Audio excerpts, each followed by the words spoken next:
across the UK. On DAB+, on your smart speaker, on your smart TV, and on your side. This is Talk.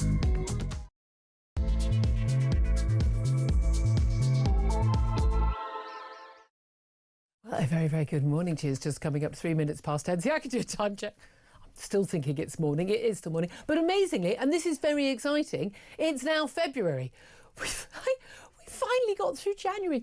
Genuinely, it lasted about 8 months, January. It went on and on and on, but luckily we've kept the weather, so there we are. Anyway, a very happy February to you, a very happy Monday morning to you. Thank you very much for joining me, and whether you're listening on DAB Plus radio or on your smart speaker, watching on YouTube or on your connected device, it's great to have your company. Don't forget, if you miss anything from the show, you can go to my YouTube page, the Julia Hartley-Brewer Show, hit subscribe, and you never have to miss anything.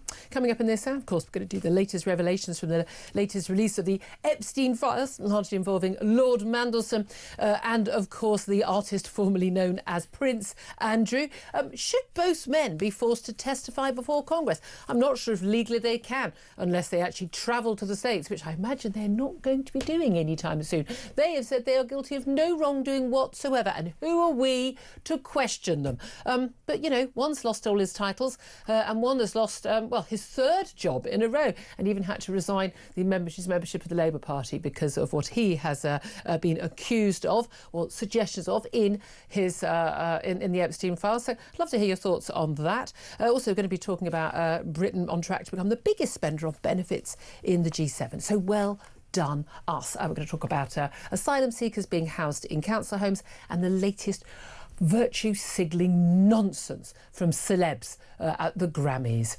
F-ice, and no one is illegal in a land that's stolen. I mean, these people are absolute idiots, but we're going to have some fun having a go at them. Where is Ricky Gervais when you need him, is what I would say. Anyway, do get in touch. I want to hear from you on any and all of the topics we're talking about, but in particular, I would like to hear from you about the latest Epstein files. Now, I know a lot of people say, oh, for goodness sake, we're not learning anything new. For goodness sake. I mean, we already know, and let's face it, the most crucial facts there are a multi-billionaire financier, friend with everybody, politicians, every royals, goodness, got away for years in plain sight while he was trafficking and, let's use the word, raping 14, 15-year-old girls every single day. Someone said they were raped, you know, daily, a number of times a day.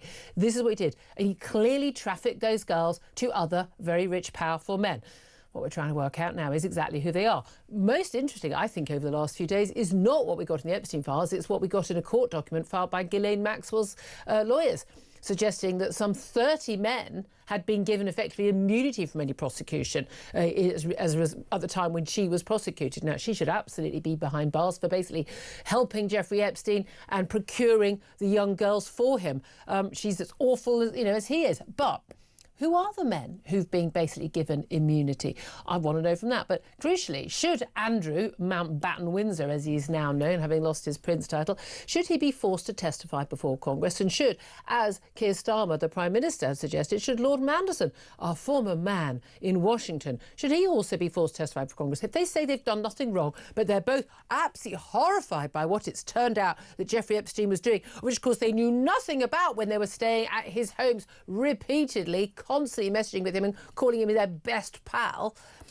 If they knew nothing, if they saw nothing, if they did nothing, why on earth wouldn't they, if they, as they claim to do in statement after statement, desperately care about the women who were raped, abused, drugged, trafficked and goodness knows what else by Jeffrey Epstein and his acolytes?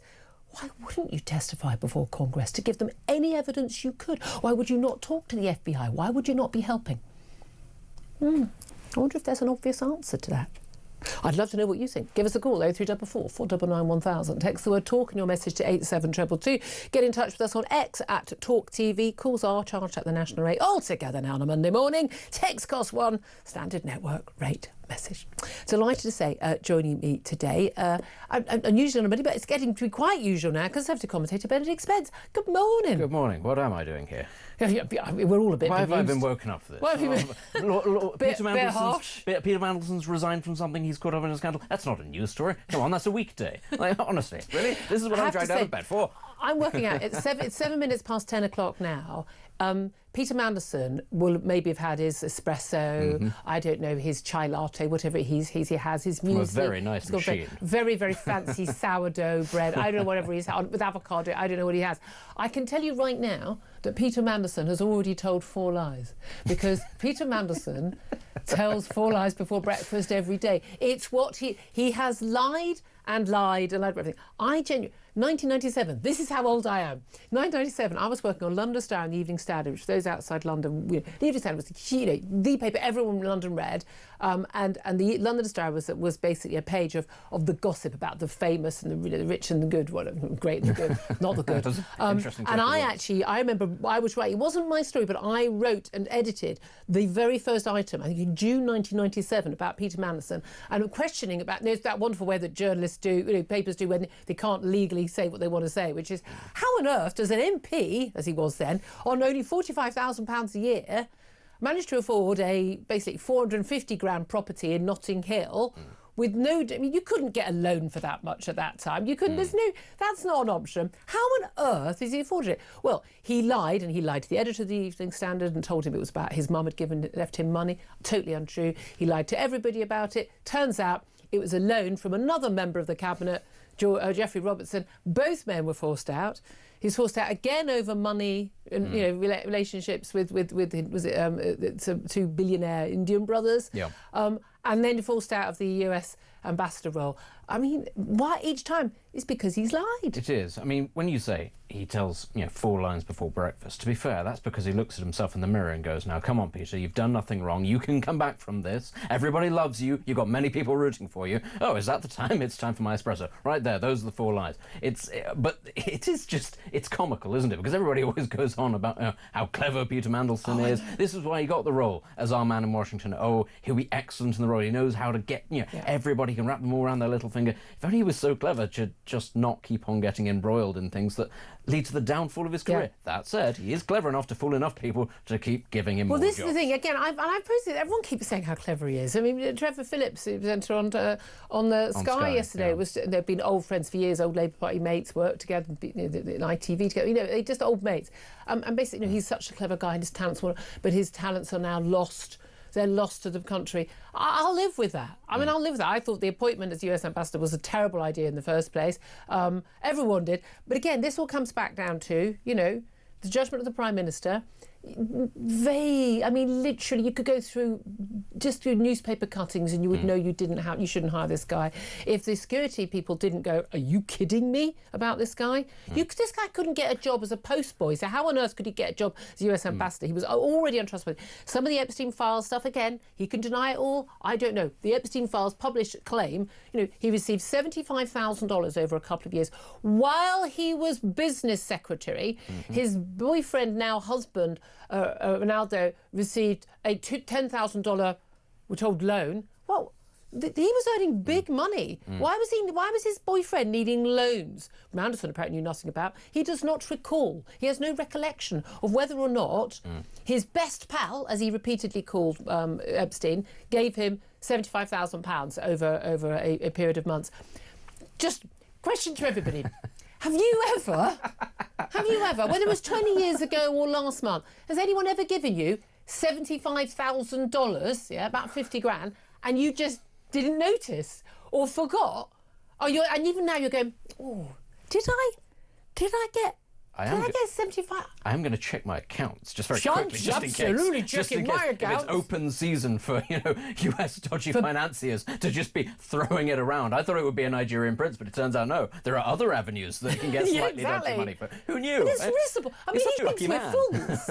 He does, of course he does. But I don't want to say they all do, but this is part of the sort of the culture of people like him, which is genuinely that he believes if he can just double down long enough, he can get away with it. The funny thing, of course, is it's sort of cut from the same sort of cultural cloth, if you like, as Boris Johnson. Yeah. But everybody goes in two-footed on Boris Johnson, including many people who it turns out are friends of Peter Mandelson. But all of this is sort of taken as oh, Peter, what have you done this time? Well, how unfortunate. But just look, lay low for a little bit and you'll be able to come back. Whereas when it's Boris Johnson, it's charlatan, he's this, he's that, he's appalling, he's denigrating democracy and all this. When it's this guy, it's kind of like, oh, well, I think what they're both important, genuinely. And there's that thing I really think is important. I felt so strongly about the MP's expenses scandal. And by the way, so did the general public about people upholding standards. I don't want to live in Putin's Russia or Berlusconi's Italy. Oh, I'd love to live there, to be fair. But like Donald Trump, I mean, I'm sorry, the corrupt. You can love Trump as much as you want. I agree with loads of the policies that he's done. I love what he did in Israel. But I'm sorry, I love what he's doing with ICE and everything. But I'm sorry, the guy is definitely corrupt, and he's definitely basically enriching his family deliberately by being a president. That is morally wrong. It's deeply wrong, and let's face it, it's probably illegal as well. I hope it is illegal. But I mean, let's talk about Prince Andrew. Some of the pictures. I mean, there's this picture of him as a middle-aged man looking sweaty. Interesting because he can't sweat. Leaning over this girl who's prone on the ground. We don't know her face is black. We don't know whether she's conscious even or not. Doesn't look like she is, but she definitely looks quite slight. It's just creepy. Quite apart from the pictures of Mandelson and his underpants, it's just creepy. We've got a second woman who claims that she was trafficked by Epstein to him. His introduction was like a beautiful Russian woman to meet for dinner.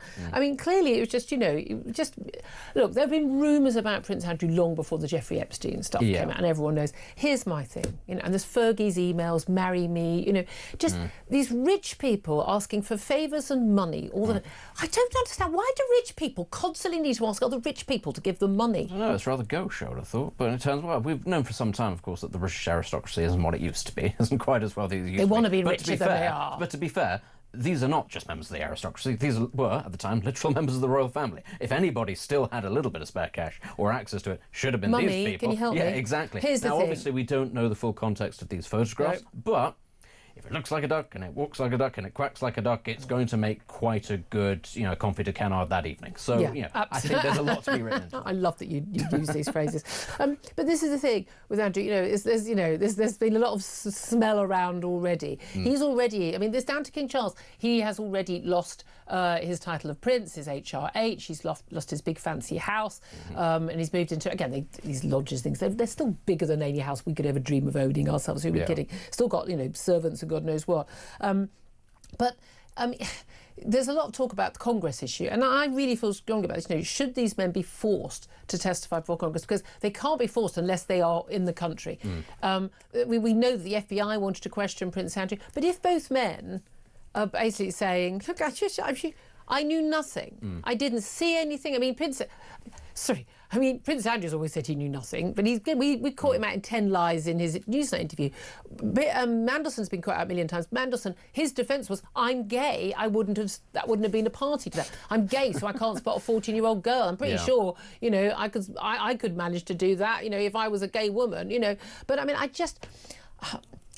Do you think that we should actually say, look, you know what, unless you are willing to give evidence, we have to assume that there is something you want to hide? The difficulty I have with all of this is that I don't think British citizens should be compelled if they've not been charged. And I think that the United States is a country that likes to throw its weight around. It can throw its weight around, but we are supposed to be an ally. We're supposed to be a country that has good relations with them, and very often that relationship is very one way.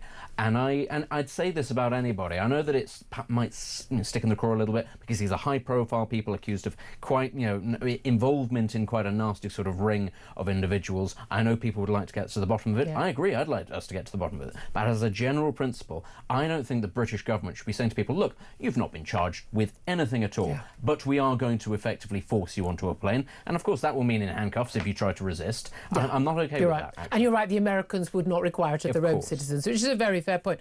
But Donald Trump and Elon Musk have basically both said, look, the Epstein files absolve them of any particular allegation. Elon Musk's argument is, look, I was one trying to get these out there. There's a whole load of exchanges. Basically, everyone who said they had nothing to do with this guy after a certain point, we know, like Richard Branson, and they've said, look, basically they did some due diligence and they wouldn't even accept money from this guy for their charities.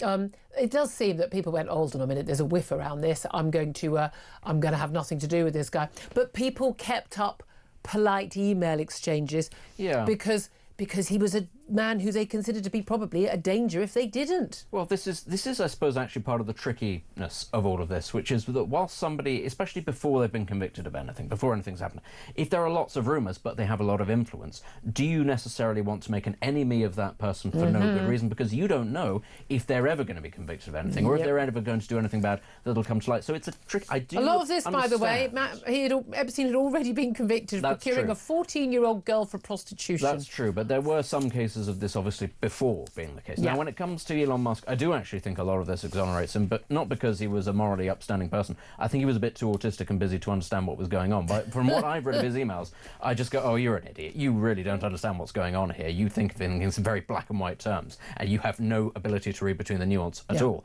When it comes to Trump, it's the omission as much as anything. It's the stuff that's not there that makes me think, I'm not sure this does exonerate you. I think there's a lot more that's not being said here. They moved in the same circles for years. Even if he clocked him, he was not, actively trying to avoid him, was he? It's not. I don't think you can avoid people in those. There are plenty of people I try to avoid, and I keep bumping into them. There like we are. me. Hi, Benedict. There's so much more I want to talk about. Lots of stories we're going to cover over the show, but let's talk about Keir Starmer returning from China. I mean, humiliating doesn't do justice to that trip. Even just down to, oh, by the way, we'll let you go to Forbidden City. Yeah, sure, Trump. He got a tour with the President Xi Jinping hosting him while it was cleared out of tourists. You just walked around with some 2-bit tourist guide while all the tourists gawped. I mean, embarrassed. The whole thing, we came away with nothing. Even the so-called business investments was mostly them investing in China, not the other way around. What an absolute joke. And in return for which, and it was very clear, the trip was not going to be on until that Chinese embassy got the go-ahead. We've given away prime London territory to basically a spy hub for our hostile nation. Yeah. Brilliant. I mean, I thought that the optics of him going to the Forbidden City were quite good, because the Chinese are probably just stood there going, look, this is a thing and it's got walls and it's got a gate, and if you're not allowed in, we don't let you in. You should try that sometime with your own border. As an aside, if I was offered a personal tour around the Forbidden City, I'd take it. It's very spectacular. People probably shouldn't go, but one day maybe you'll get the chance I've been told I can't go to China ever. I'm really genuinely gutted that it simply would not be safe. The Summer Palace is better, in case people are thinking about it, but the Forbidden City is pretty good. Thanks. Nonetheless, it was simply a humiliation ritual, and the Chinese are very keen on that sort of thing. Let's be clear. China is not the Soviet Union. It's not interested in world domination in the same way as the USSR was, or global revolutions towards communism. What it is really keen on is extracting these sort of humiliation rituals from the country it deems to be part of its century of humiliation, of which we are pretty much slap bang at the top. They love this. I mean, right down from the fact that a country where the average height is about 5'6" men managed to find every 6'4" soldier across the country to line up for when Starmer was there, so he looked tiny. Don't tell me that they were not loving the optics of all of this. And as you say, he's come away with what? A couple of 30-day visas for people who are allowed to go to China. And the MPs who were sanctioned, they're now allowed to go. I'm pretty sure that Tom Tugendhat and Ian Smith won't be going to China anytime soon. And that's so, of course, that a reciprocal visit is made a little bit smoother, because obviously he can't go if there are MPs not allowed into the bill. So it was all just a bit of a nothing burger, but it's one of those things where, Starmer, he doesn't like being in this country. He likes the international stage. He likes the prestige that he feels. Well, he's come back to more trouble at home, hasn't he, with Gorton by-election and all of that. We'll talk about that later in the show. But let's talk about the Grammy Awards. Talking of a nothing burger, I hate all these awards ceremonies, utterly. And as usual, they had absolute nonsense. Just absolute nonsense from the usual suspects. We've got a little bit of a clip of Billie Eilish. She accepted an award for the best song, and here's what she had to say. No one is illegal on stolen land. And I feel like we just need to keep fighting and speaking up and protesting, and our voices really do matter, and the people matter, and I say sorry. We had to bill out that she said the F word about ICE, the people who are going around arresting and deporting people who've entered the country illegal and then committed crimes. Yeah, you're so stunning and brave, Billy. First of all, where's Ricky Gervais when you need him? Because he used to do, of course, the Golden Globes? Golden Globes. And it was so funny every time. And he just totally took them apart. Shut up, come up, get your award, sit down, you don't know anything, you use it. They really don't know anything. And as I pointed out on social media this morning, genuinely, these people know, stolen land because the Native Americans lived there first. Literally, someone lived everywhere first. Move on. This is sixth form politics. But also, if it is stolen land, well, you own a couple of lovely properties. I think she's got a property, I think in LA, she's got a property, on the beachfront, 4.5 million or These something. places one hears of, Malibu and stuff like that. That sounds exciting. I'm thinking, well, I mean, if it's stolen land, I mean, you just give it to anyone who wants it. All these people, they've got security around their own homes. They absolutely love a bit of security around the concerts when they're selling tickets at high prices, don't they? So, but if it's all stolen land, surely anyone can just walk in. And people say, like, well, that's a silly comparison. But so is the idea that that you should be cheered on by a load of, sort of clapping seals like this. That when you say, basically, no one's illegal and anyone can be here, you're basically saying, this is America. There should be no borders whatsoever. Anyone can live anywhere they sodding well want to. OK, but that's crazy. And it's being cheered on by a bunch of rich people in posh dresses. I mean, listen, if you are somebody who purchases their music, or if they're actors, their films and that sort of thing, because they're good in those contexts, that's absolutely fine. But you're under absolutely no obligation to listen to what they have to say about anything else. Hugh Bonneville, the guy who was in, Downton Abbey and a couple of other things, he was getting quite irate at the weekend as well, saying, I don't feel that I should have to stay in my lane if I think that I should be able to speak out about these things. To which my response is actually, yes, you're allowed to speak out about these things, but I'm allowed to judge you pretty harshly based on what it is you say. And that's always the case with these people. They have huge platforms and they spew utter nonsense. And people sort of lap it up and they listen to it. And it doesn't matter that enough people might go, well, this is nonsense, you clearly don't know what you're talking about. Because enough people also will go, oh, yeah, that sounds about right. Oh, this person's got influence and they're a great musician, therefore they must have half a brain cell. And you can think, but also, the half brain cell is only focusing on making music. Yeah, but also I'm so moral. And of course, I would not be referring to anyone particular that has been in a part of this conversation. But the sort of celebrities who have, for instance, super injunctions that not only mean that the media can't write about them, but they can't even write about or talk about the fact there is a super injunction. I mean, wouldn't it be interesting if someone like that spoke out on television about wrongdoing? Wouldn't that be terrible and incredibly hypocritical? But of course, I'm not referring to anyone individually or specifically at all, because I wouldn't be legally allowed to do that. But what if someone did? What if someone did take out a super injunction? And then they did that. Wouldn't that be something to laugh at?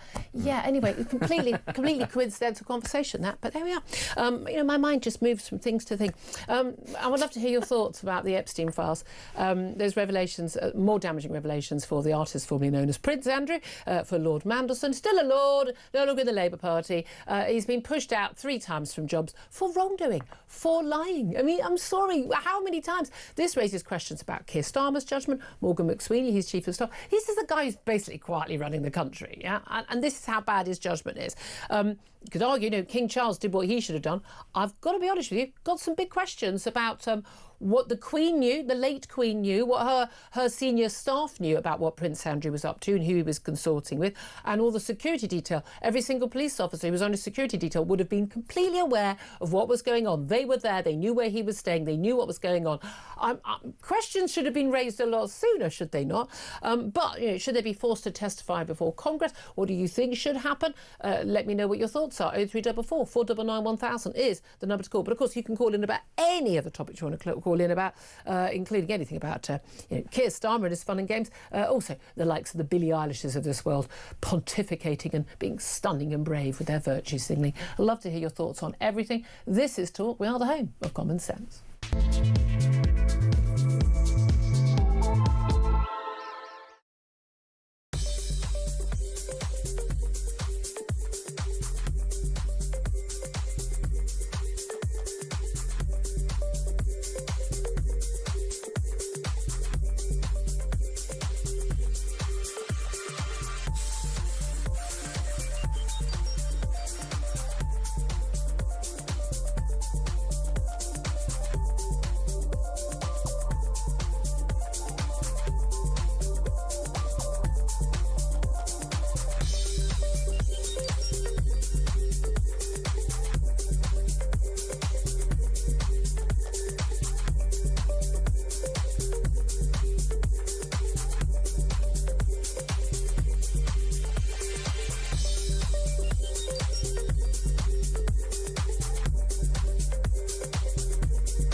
welcome to Down the Local, the show that goes from pub to pub across the country, speaking to the punters about the subjects driving us all nuts at the moment. That's Rachel Reeves, Rachel Thieves, Rachel McCounts. I don't really know Meghan Markle. I know Meghan Markle's from Suits, and that's about it. I don't know about anyone else, and I don't know where this is going. I have 0% beers, and I feel Raising the flag, I think, is symptomatic of its desperation. Is public transport good value for money? No, it isn't. You really don't like speaking to people.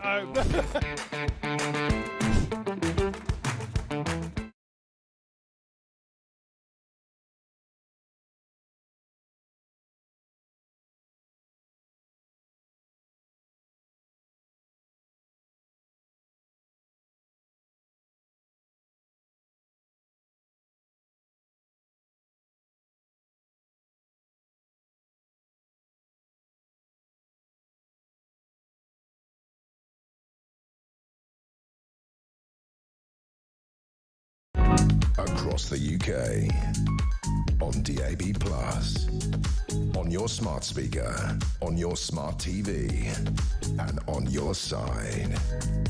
This is Talk.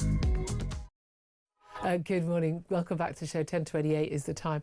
Let's go straight to the phone lines. 0344 499 1000 is the number to call. Barry is in Norwich. Wants to have his say on the Epstein files. Good morning to you, Barry. Good morning, Julia. Good morning, Benedict. Yeah, I'd just like to make a comment on these Epstein stuff. That's okay. A couple of comments regarding Mr. Mandelson. Why is Peter Mandelson not being arrested for misconduct in public office? I don't understand. Yeah, right. How this individual is not answering questions, right, for what's going on. I don't care if he's saying, like, you know, he didn't know, because if you went to that island, you knew what was going on. Yeah, let's be straight. The whole elite class in this world have been at it for years. Well, right? This is the thing. I mean, from what I've seen, read about and documentaries, it was impossible to be in his house in New York, Epstein's house in New York, or on the island without being aware that you were surrounded by 14 and 15-year-olds. Yeah, and as for Prince Andrew, right? I mean, I'm not saying this because I'm a Republican. I am a Republican, right? I don't understand how you can just bung someone 13 whatever million pound it was, if you didn't know the person, right? And never met her. Never met Virginia Giuffre. I think it was 10 million. Yeah, if you are innocent and generally innocent, then you should get yourself on a plane, go over to the United States and answer questions if you are innocent. Yeah, right? Yeah. Right? And we're entitled to read into that, although there's no. I know he hasn't been charged. No one's been charged. Yep. But I'm saying, if you are generally innocent and someone's thrown about allegations like that about you, then you should get yourself on the next available flight and fly over to the United States and answer the questions that need to be answered, right? Yeah. Because I'm sorry, right? I just think the whole thing stinks. And you got Keir Starmer saying that Andrew should go over to the United States. This is the individual who's in charge of a party, who's the Prime Minister's country, whose MPs refuse to have a national inquiry about the paedophile rape gangs in this country. Yeah, well, he told everyone we were on jumping a far-right bandwagon before he agreed to have one, but then it still isn't getting going. Well, that's the thing on Peter Mandelson. Again, it's not been accused of any particular crime. You need to say that for obvious legal reasons.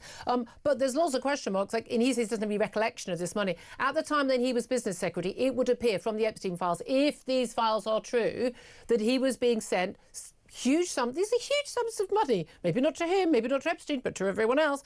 He and his then boyfriend, now husband, were being sent sums of money at a time when he was business secretary, and it appears that he was forwarding information, confidential information that would have been of financial use, and also lobbying on behalf of banks, which Epstein was working for, JP Morgan and others, to try and get bankers' bonuses taxed at not 50%, as Gordon Brown had brought in after the financial crisis. I mean, these are not just breaches of ministerial code. These are acts, if true, the way you could clearly see charges of misconduct in public office, a criminal act having been committed, if they are true. And I'm with you all the way on that, Barry. Big question marks. Thank you for that. Andrew's on the line. He's in Hertfordshire. Good morning to you, Andrew. How are you? Good morning, Julia. Nice to hear your bright and cheery voice on this day. First, look, the Mandelson thing is amazing. Why would he fall on his sword? This is a man who would not fall on his sword before. if you follow the money, it's clear that his partner, the gentleman from Brazil, the money potentially could have gone there. So the man that should be sent to America to testify and be cut a deal. But we know that his partner Ronaldo, well, they were together, but they weren't, official partners. That he got $10,000 apparently loan to go on some course of some sort by Epstein. But we know we've seen bank documents that say that there's money that's gone into Mandelson's account directly. Now he says he has no recollection of it, but. Yeah, so why don't we follow the money, put that man, his partner, on a stand in America once the FBI have cut him a deal, and that is the way to find the truth, because he is the canary in the coal mine. Why do you think he would speak up if he saw wrongdoing, if it was with his partner Mandelson? And no one's actually accusing Peter Mandelson of wrongdoing of the likes of Jeffrey Epstein, but accusing him of having very poor judgment and being around somebody who he knew had already been convicted of soliciting a 14-year-old girl for prostitution. No, but what I'm accusing Peter Mandelson of is falling on his sword so that he can seize the moment, the narrative goes on to him, and we avoid following the money. No, the money... I don't think, Andrew, I don't think anyone's avoiding following the money. I really, really don't. I think there'll be a private prosecution if there isn't a public one at this rate. Andrew, I'll leave it there. Thank you very much. 10:34 is the time. Going to take a break. Then we're going to be talking to the former head of Royal Protection, Di Davies, about, well, what would people have known about what Prince Andrew was seeing, doing and saying? That's up next. This is Talk.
Across the UK, on DAB+, on your smart speaker, on your smart TV, and on your side.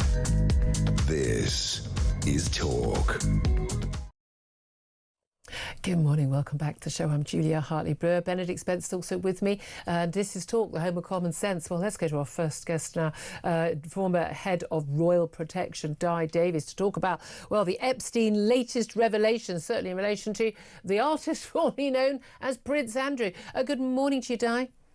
Good morning to you. Lovely to be back with you. Thank you very much for joining us. I suppose just to leave it very open, really. Like, what do you make of all the latest revelations? The photographs of Prince Andrew apparently over, on all fours over a woman.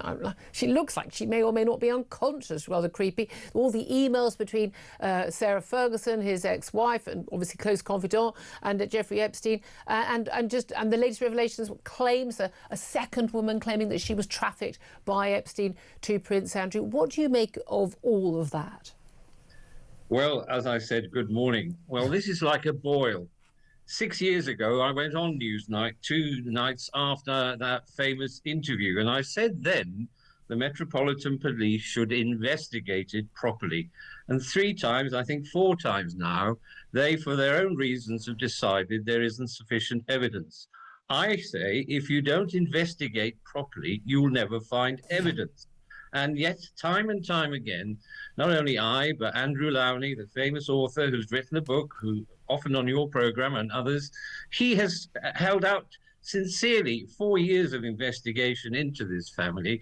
And I've worked with him over years now, and I believe his intelligence, his knowledge, and his ability to hold people to account. And this, as I say, is a boil. It hasn't been lanced 6 years ago or more. So the question I'm asking, there ought to be 4 separate or conjoined investigations, starting with the police.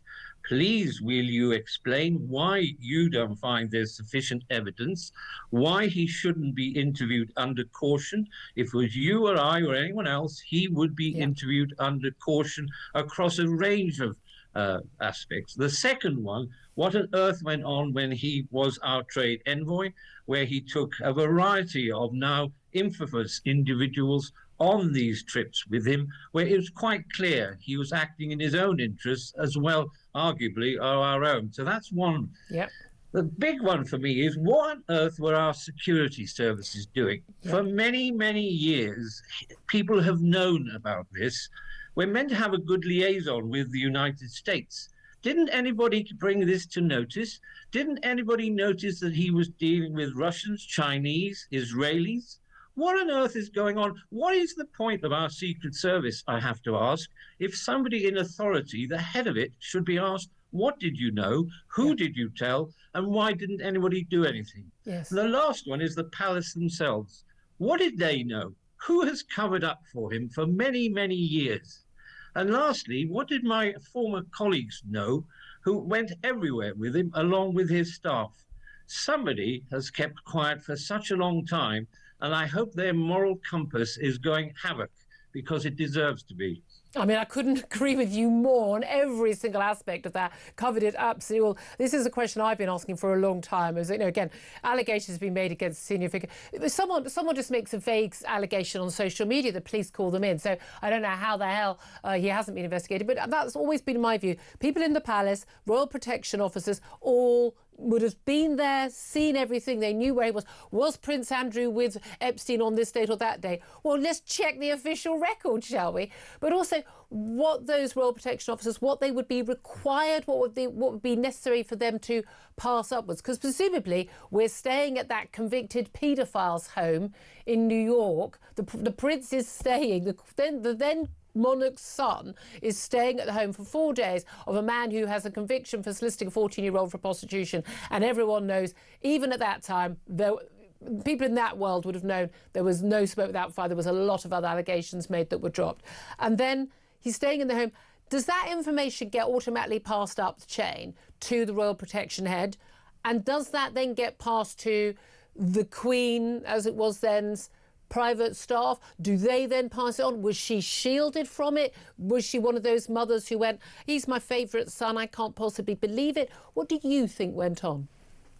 Well, I have to say, he was still in the Navy or retiring from the Navy when I left. So none of this crossed my desk, as it were. If it had been, and the officers had brought it to notice, clearly you would put it up the chain, way above my pay grade. But certainly you would have to have serious consideration, in the same way that when Mr. Fayed was taking Diana on holiday, I went to see the commissioner and we discussed that, and I then phoned to Robert Fellows to say, don't go. You went to the Metropolitan Police Chief Commissioner?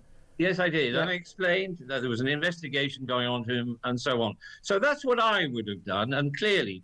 In the same way, there were allegations, perhaps, that one or two may have been dabbling with drugs. In the same way, we looked at it and said, well, there's no real evidence and so on and so forth. I won't mention who it was, but it's female, closely linked to Andrew. So all I will say, that's enough on that side. Just for legal reasons, there is no... Yes. I need to stress that we have no evidence for that, no right to reply, but yeah.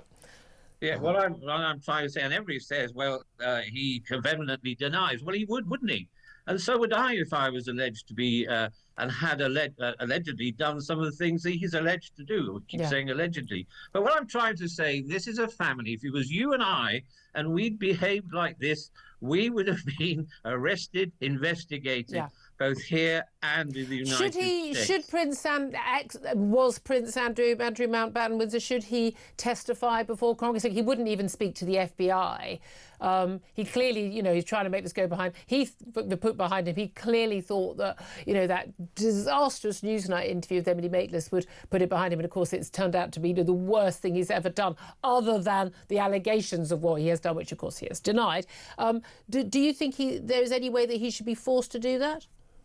I don't think you can be under our current law. What could happen is the FBI send officers here or others, and a civil action could take place against the current former woman who's alleged. And you have to say where she's been all this time. And the other bit, in fairness, where's the other 29 individuals, high-powered people? People saying, oh, we're picking on Andrew or we're picking on Mandelson. No, we're not in that sense. It's merely they're the ones that have been exposed to the level that they have. But there are 29 others, according to some of the defence of the victims. And again, the victims are important here. So there are huge questions to ask of our Prime Minister. Yeah. There are huge questions to ask about what due diligence was done.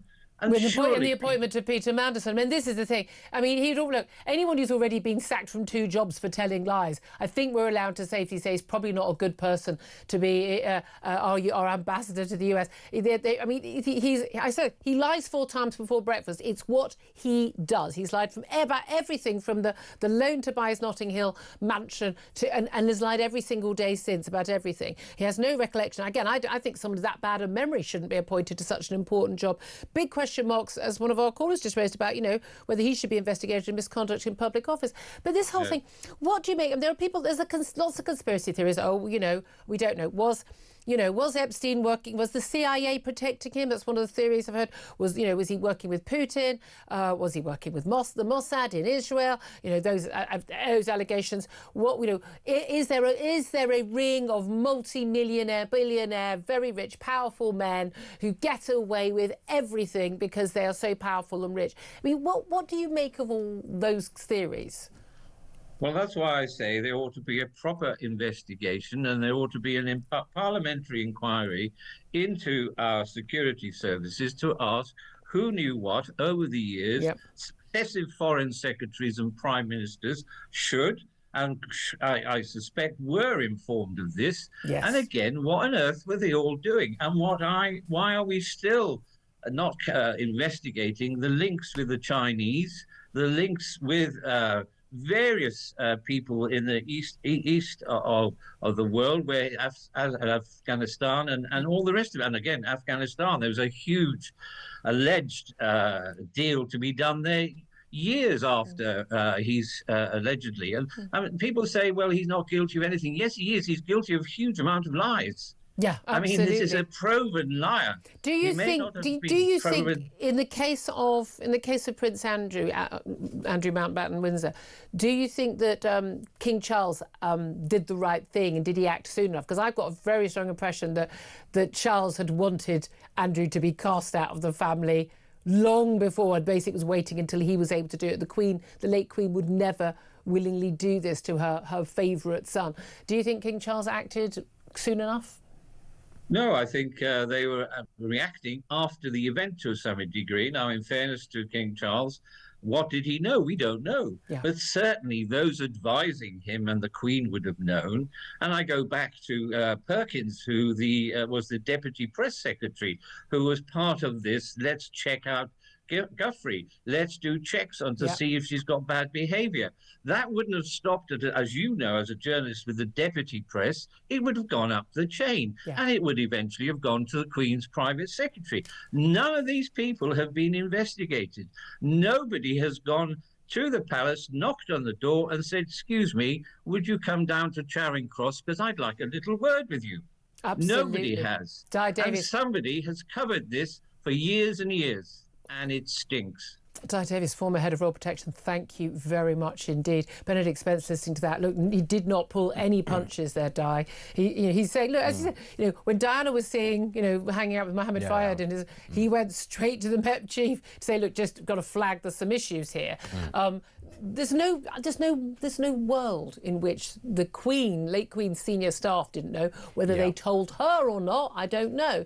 But certainly King Charles, once he's found out, he's obviously gone, you're out, mate. You're damage to the institution. I wouldn't be surprised at all, actually, if the Queen was not told anything like the true extent of this, because of course there is exactly to protect her, and there is of course this network of people who advise and help. But of course it's not dissimilar to the civil service with the Prime Minister and stuff. It's, well, what does that person need to know, and what can I keep within my remit? Because it gives a degree of plausible deniability, and also it maintains that person's power. So I think that's not, that is something that needs to be borne in mind. Perfectly likely. Well, it's like Di Davis, there needs to be an investigation. Who knew what when? 10:47 is the time. Love to hear your reaction to that interview. 0344 499 1000. Up next, going to talk about benefits Britain. We are now sort of a failing country with a welfare state attached. That's what Ian Duncan-Smith said yesterday. I think he might be right. We'll be talking to Taxpayers Alliance up next. This is Talk.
Across the UK, on DAB+, on your smart speaker, on your smart TV, and on your side.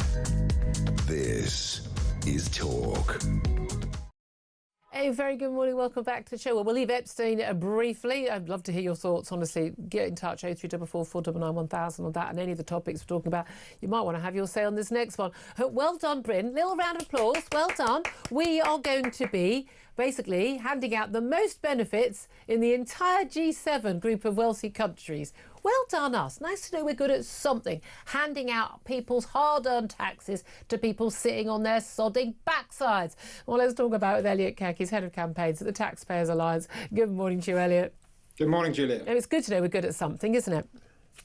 Yeah, it's interesting. You know, when they first set up the welfare state and the welfare state became a concept, I don't think that was supposed to be the entirety of the country and the end goal. And I think we're in a very dangerous situation now, because with 1 in 4 Brits better off on benefits than in work, we're getting to the point where it's not just the shirkers that are going on to benefits, it's people that would actually quite like to work but are starting to wonder, what on earth is the point? Yeah, well, exactly. And again, a lot of people who sort of say, oh, people would never choose to be on benefits. I mean, clearly they don't know other people. But again, for a lot of people, it's not like they're going to do the minimum wage job, but in 6 months' time they'll be promoted and life's going to be great. And, you know, no, a lot of people are going to know they're going to stay on a minimum wage job for the rest of their lives, and they're going, but the bloke next door has more than me, and he doesn't go to work at all. And this is a report from the Centre for Social Justice, the one that the think tank set up by Ian Duncan Smith, pointing out that, you know, more than 6 million Brits, as you say, 1 in 4 of working people are earning less than people can get in benefits. If you were basically, if you know, you've got disability benefit, you've got kids,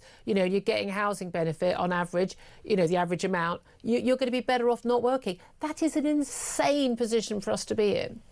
Yeah, it's very dangerous, as I said, and of course that's just compared to full-time workers. If you're someone that is only able or only willing or only wants to work part-time, you know, the equation shifts even more dramatically in favour of benefits. And listen, we know that there will always be people that will be willing to accept less on benefits than they could get as a wage, but they're happy to do that because they don't want to work, even if they can work. But really, we are getting to the point now where there's lots of people that would work, would be happy to work. But if you can get more just by signing a few papers, by maybe, you know, exaggerating your ADHD or anxiety or whatever else it is, and you get a big fat paycheck at the end of it that's better than your neighbour that's having to get up at 6 a.m. every day, that incentive structure is really, really corrosive. I mean, they're making a rational decision for themselves, although actually long-term they're probably not. But there is a morality issue. I mean, no one who is unable to work because they're sick, properly sick, having proper mental health, serious mental health problems, or disabled in a way that they simply cannot work, no one should ever feel any shame or embarrassment for getting benefits, and we need to be helping those people more. A lot of those people are really struggling, but we'd be able to do that if we didn't have a load of people swinging the lead. But if you're a bit anxious on a Monday morning, it's not an excuse for not going to work. And it is extraordinary how much money people are getting, because we're often told, oh, people are only getting, you know, 60 quid a week or whatever it is, completely ignoring, you know, they're getting, you know, 200 or 300 quid a week in housing benefit and all the other benefits. And it's really interesting, the universal credit stats, which this has been published today, that basically you've got universal credit payments totaling 100 billion quid. 100 billion quid, which money, by the way, we don't have. But actually there's an extra 10 billion in hidden benefits that people are getting as well. What are they?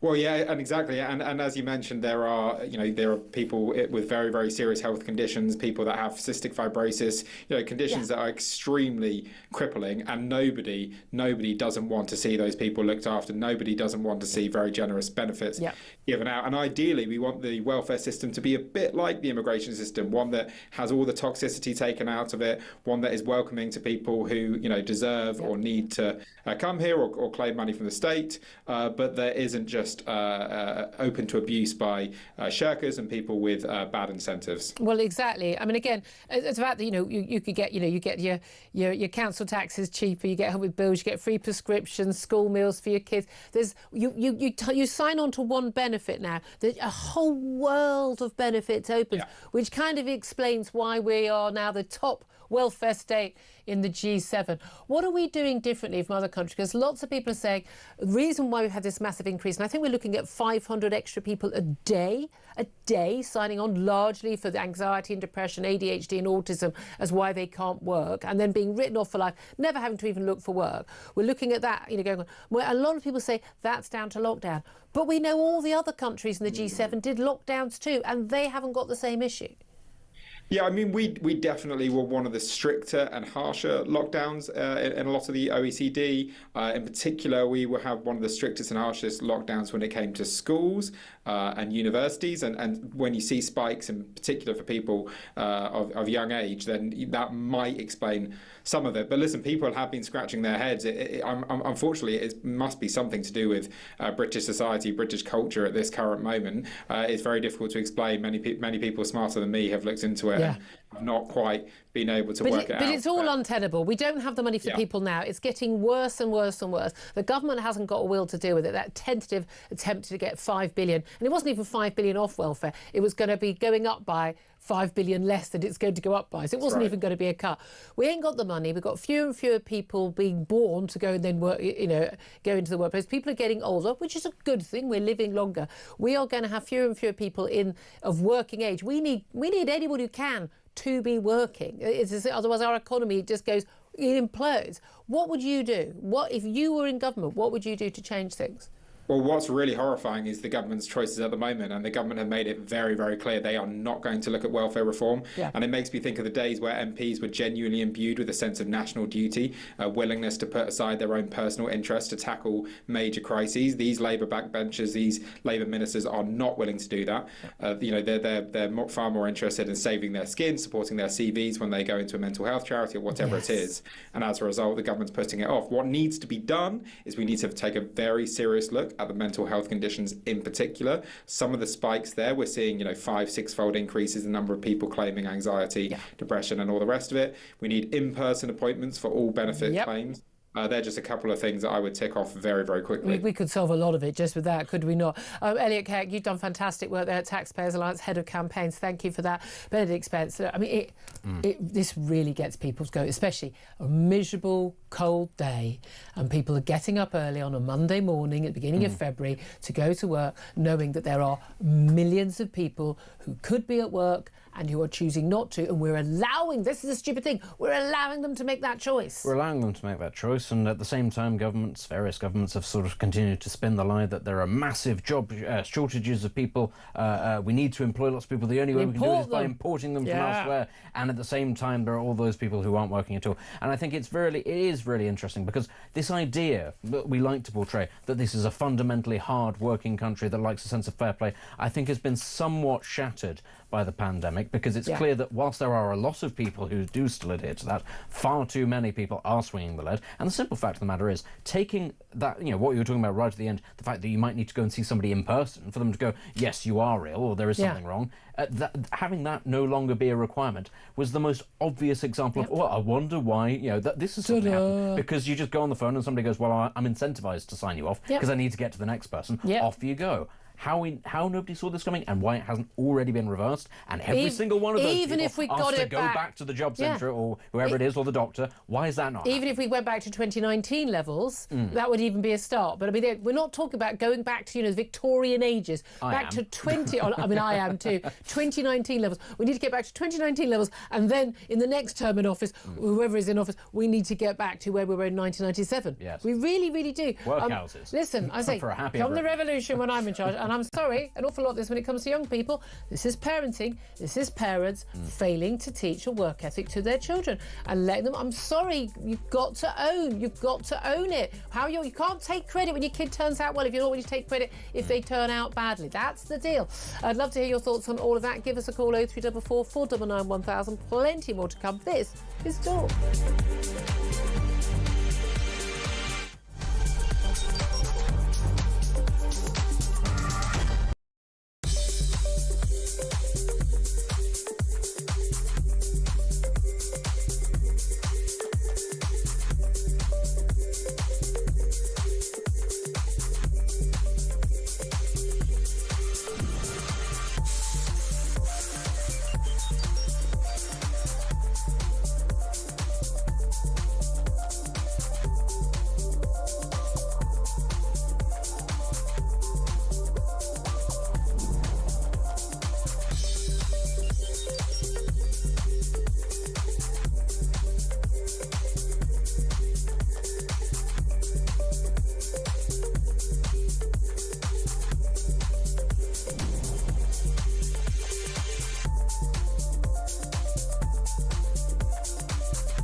the UK. On DAB+, on your smart speaker, on your smart TV, and on your side. This is Talk.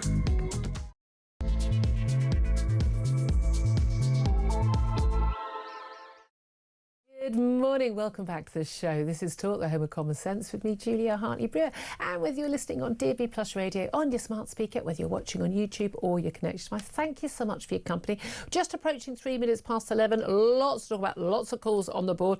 Obviously, we are talking an awful lot about these latest revelations about, well, particularly the artist formerly known as Prince Andrew, and of course Lord Mandelson, who is no longer a member of the Labour Party, no longer a US ambassador, but is still a peer. Apparently, we need an act of Parliament for him not to be a peer. Why do you need to have the peerage, mate, if you're not going to, as you apparently said, going to go back in the House of Lords? And why did you get one in the first place? Another big question there. I'd love to hear your thoughts on all of that. Also, this breaks my soul, this story. The countryside is going to be made less white under nationwide diversity plans. I kid you not. What are they going to do? Bus people in? You're black. You're black, living in an inner city. You're Asian. No, and live in the Midlands. No. Come on to the Cotswolds. We're going to bus you in. I mean, this is genuinely insane stuff. But we'll talk about that. I'll try and do it with a straight face. Keir Starmer is facing calls from even Labour MPs. They've worked it out to scrap plans to house asylum seekers in newly built council homes. Yeah, you'd think people might be annoyed about that.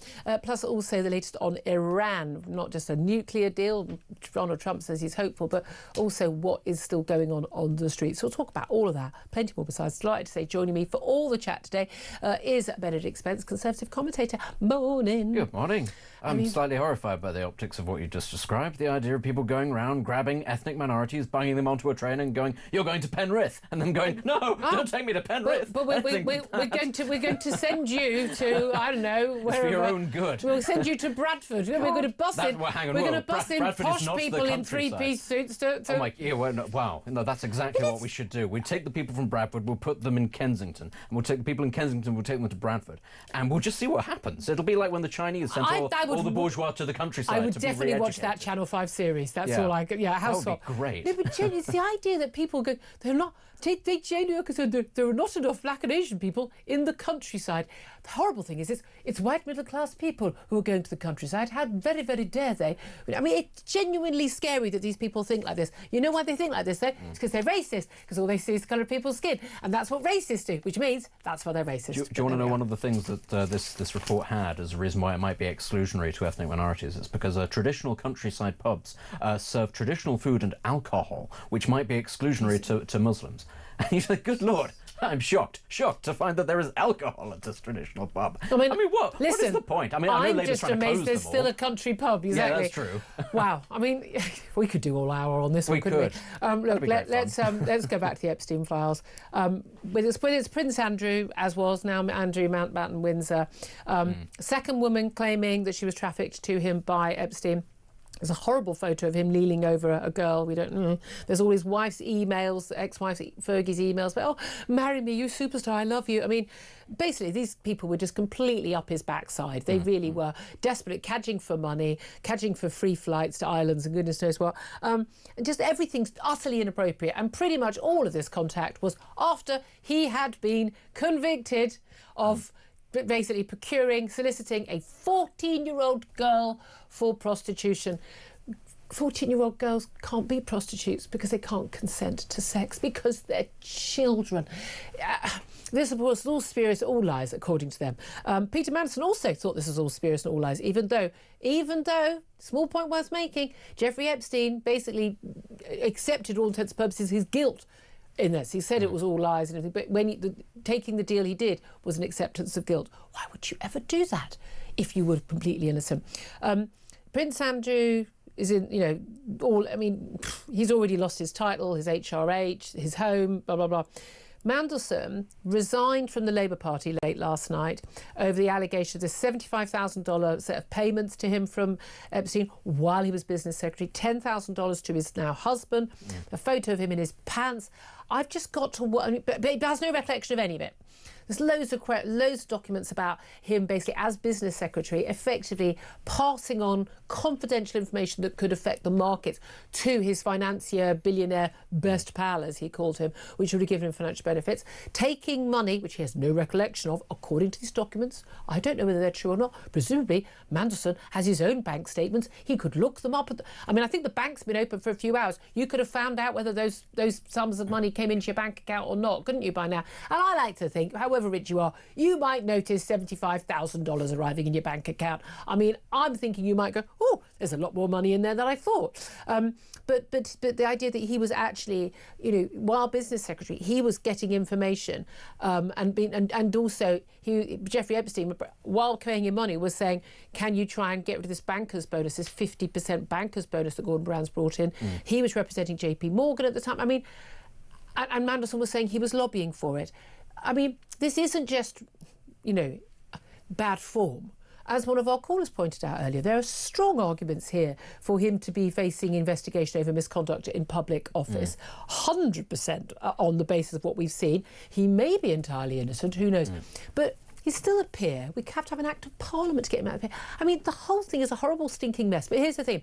This has all happened pretty much in plain sight. Yeah. They were public about their friendships with this man, even after... They've denied it since, even after he had been convicted of a horrible crime against a 14-year-old girl. I mean, it is pretty staggering, the amount of all this that's been going on. It's sort of been known, but not quite been known. And can you prove it? Not quite. But everybody, if you wanted to know, you could know. Yeah, there's enough of it, out there for you to suspect, there's something dodgy. I think there's an interesting sort of juxtaposition here, because questions, I think, have to be raised about the judgment of Keir Starmer deciding to bring back Lord Mandelson in his position. Having just come back from China, where they've just done a massive purge of the military on allegations and nothing more. And you sort of look at it seems to be that in life you can either have everything's allowed to happen in plain sight and nobody gets investigated and punished, or all you need is an allegation, at which point everyone ends up in the gulag. And there never seems to be any sort of middle way in between. You just wish we were able to come to that. But in this country, we seem to go for he's a good old chap, and he might have done a few things wrong, but he'll pick himself back up. He's done it before. The Gorton and Denton by-election, this one there's big fuss about with Andy Burnham not being allowed to stand and all of that,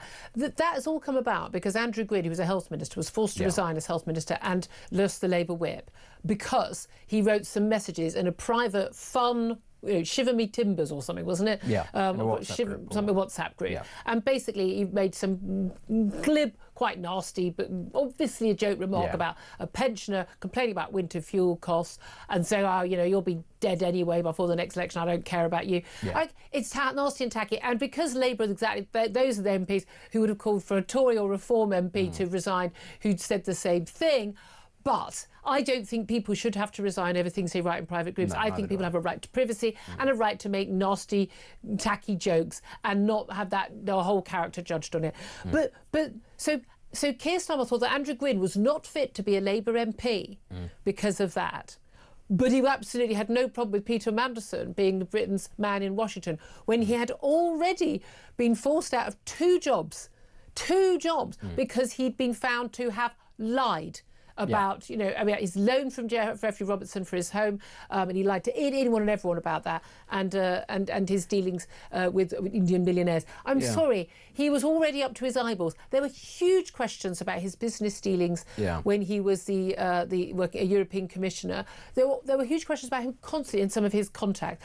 Even though my fine it raised concerns about his dealings with China that made him a totally inappropriate appointee.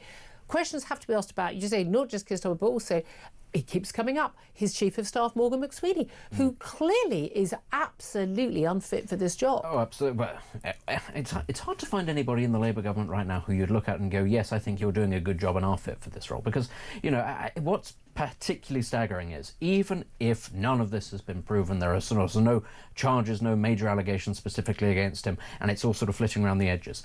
The optics of all of this, given that this is a government that, when it came into power, we have already been through the whole the furore of Jimmy Savile and Operation Yewtree and the Me Too and how the public feels about allegations about sexual abuse, especially against children. Not great. We already had bubbling on the horizon. It had yet to fully hit, but they knew full well about the allegations about the grooming gang scandal, the role that local politicians had played, Labour as a party's role in not pursuing that properly. They knew, again, this sort of thing does not... Strange, isn't it, that child sex abuse, rape of young women, does not go down well, particularly well with the general public. Funny that. So why is it that they looked at this man with the known ties to a convicted sex offender who is already being embroiled posthumously in a huge scandal in the United States and thought, nothing bad can come of this? Yeah. This is absolutely the sort of man. It's the idiocy, the lack of How vision. brilliant is Peter Mandelson that was worth the risk? My thing is, again, everyone says he's brilliantly clever. He is obviously clever, he's obviously an operator and he's earned a load of money over the time. He's embroiled himself in goodness knows what.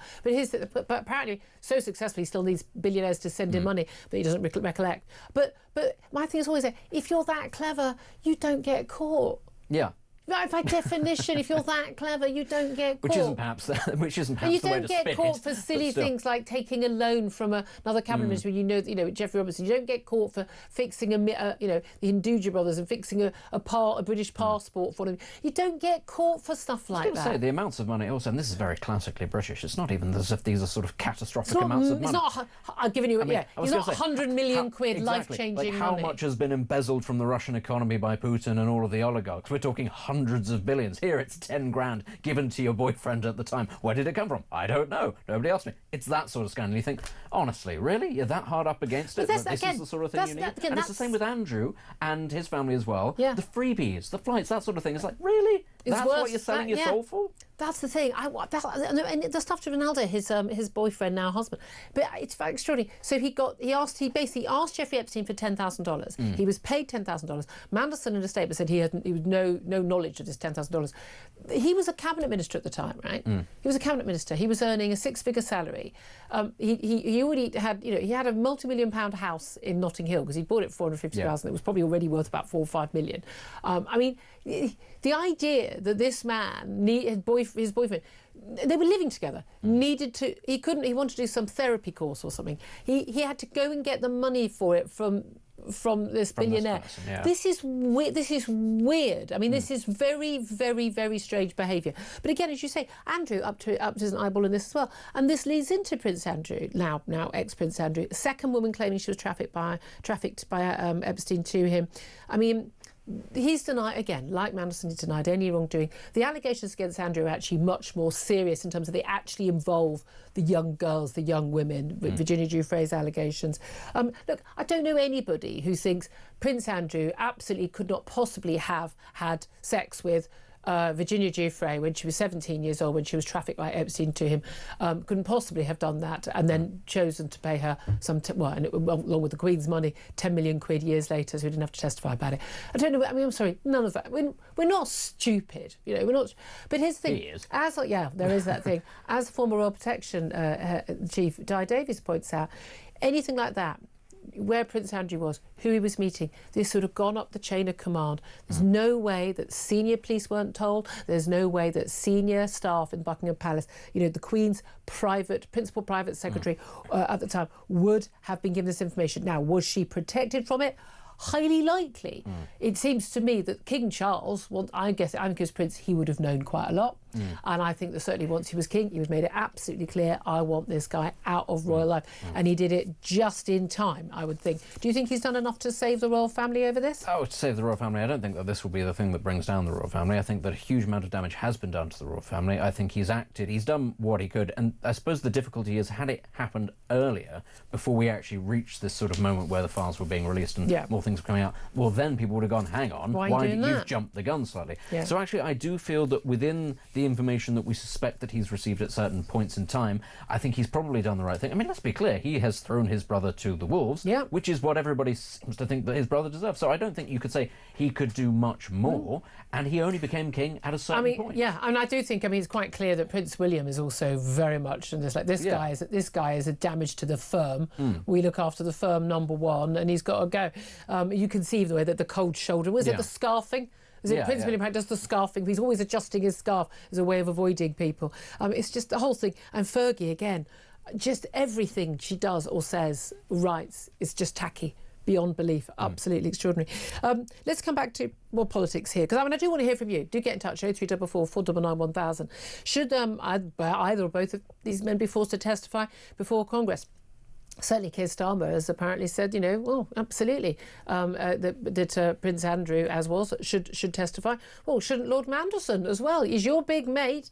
Do give us a call on that, 0344 499 1000. Text the word talk in your message to 87222. Get in touch on X at talkTV. Call to charge the national rate. Text cost £1, standard network rate message. But any of your thoughts on all of this, particularly what Di Davies had to say, was he did not pull his punches, that's for sure.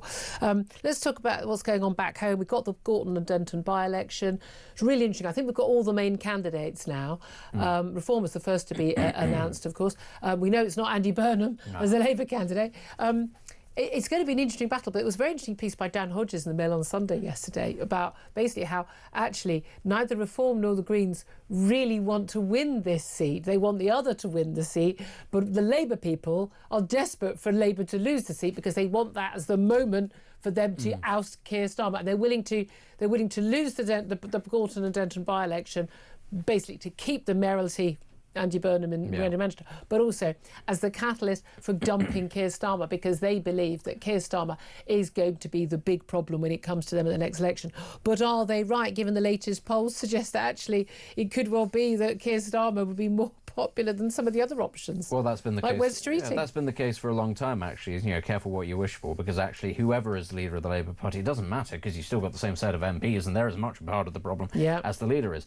And when it comes to this particular by-election, look, ultimately it was Keir Starmer's decision, if Labour are going to lose, to throw this by-election, because he will have decided that is a better outcome than having the insurgent challenger. So then people saying, oh, well, we hope that he loses, that Labour loses the by-election, because that'll let us force out Starmer. Starmer, I suspect, is probably, he is not a complete halfwit. He's priced that in. He will have weighed that up and gone, look, much better to have this guy outside than in. When it comes to the other parties, though, the insurgent parties, it's curious. Look, I've said it before about Reform. I think that there's a real danger that they do go for too many people who are, let's say, big on Twitter, very good at, communicating, very good at, presenting themselves, commentators, journalists, that sort of person, rather than people who can actually get into government and get things done on day one. Now, I understand why at a by-election you might throw that as an idea out, and you might go, well, actually what we want is a personality, because we're trying to sort of smash through and create a story. There's his that is, I think, a bit of a risk. The Green Party, look, who knows why the Green Party are doing it? It's because they're left-wing and they're not Labour. Why didn't Zach Polansky? Why didn't he want to go for it? He's not an MP. He's a member of the London Assembly. I suspect because actually Zach Polansky, and I did think that he should run, especially if Burnham had run. I thought he's got nothing to lose. If he knocks Burnham out of the thing, that's a big win. If he runs them close, that's a big thing. But ultimately, I just think it's because the more exposure Zach Polansky gets to the real world that's not TikTok, actually I think people go, oh, you're a bit of a half-wit, aren't you? The soft-soaping interview, and I'm actually, I know she gets a lot of grief, but Laura Kuenssberg, as an interviewer, I think she's actually very, very good. That's why the Corbynistas didn't like her, That's why they didn't like her. But actually, that soft-soap interview she did with Zach Polansky was, I'm sorry, it was embarrassing. It really, really was. And there's so much on, drugs and drinks. It was such a metropolitan concern, as opposed to, it was like one question, but, you're basically cozying up with anti-Semitic, pro-Gaza, terrorist-supporting organisations to get you, and doing sectarian voting, which I'm sorry, I'm pretty sure was something we're supposed to be opposed to. And it is extraordinary because in these two parts of this by-election, I think it's in Denton where you're basically looking at white working class voters, and that where Reform are likely to do very well.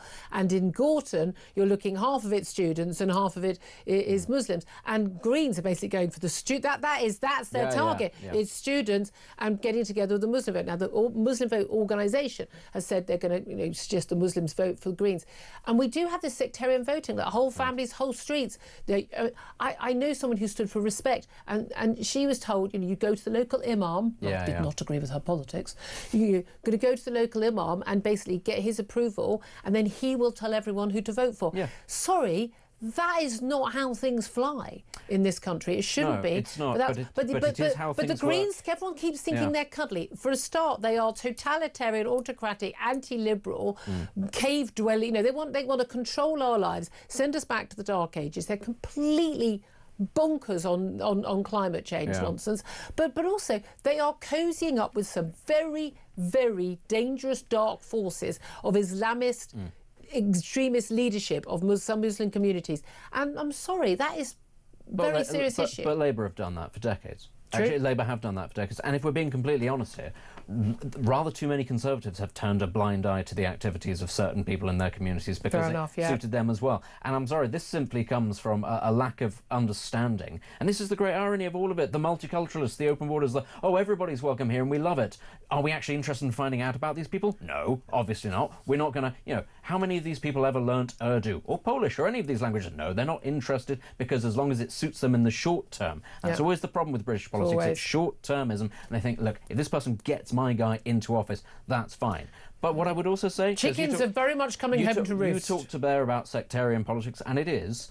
If that happens in one direction, well, it will happen the other direction. White working class people are already going to reform. White middle class people are going to reform. Lots of people are going to reform because they're fed up with the direction of travel. And I know it's strange. I know a lot of people are really not happy about it, but the country is still majority white. And if you decide you're going to balkanise politics on ethnic lines, I don't think people like that are going to like the outcome because people will then vote as a bloc. But I don't understand, like, what does someone, because they've got brown skin or black skin, what are their concerns that are different from someone who's got white skin? Well, don't they? Don't all people care about whether or not they've got a decent school, whether there's rubbish on the streets, the bins are collected, whether they can get an NHS appointment for their grandmother, whether they can get housing? I mean, those should be things that are. I don't see what on earth the pigmentation in your skin has got to do with any of those issues. This is part of the issue, and this is my own fault for saying ethnic that's a religious lines. issue. That's my own fault for saying ethnic lines, but a lot of it is ethnic because it's Pakistani bloc or Bangladeshi bloc.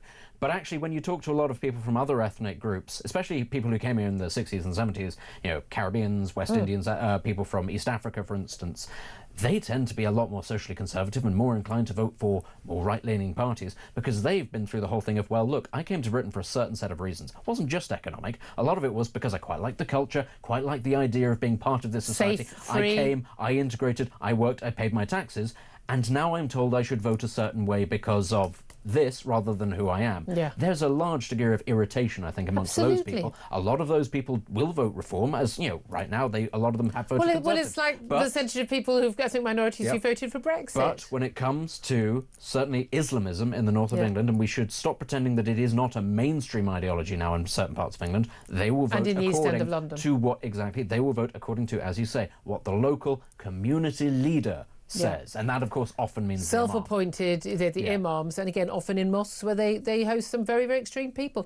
Just finally, I've got to do this again because it just annoys the hell out of me. The Grammys, the usual woke, virtually silly nonsense we expect from celebrities. They were all wearing,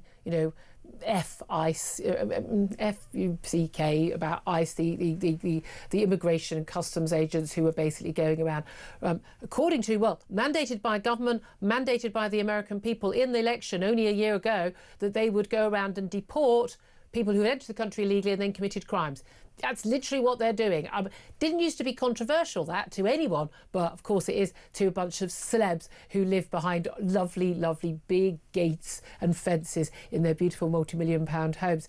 But this is what Billie Eilish who said when she accepted her gong for the best song of the year at the Grammys. No one is illegal on stolen land. And I feel like we just need to keep fighting and speaking up and protesting, and our voices really do matter, and the people matter, and I say sorry. Yeah, that blank is when she's saying rude words because she's so stunning and brave. Isn't she clever? Sweetheart, your voice doesn't matter. What you're saying doesn't matter. You're talking abject nonsense about something you know nothing about.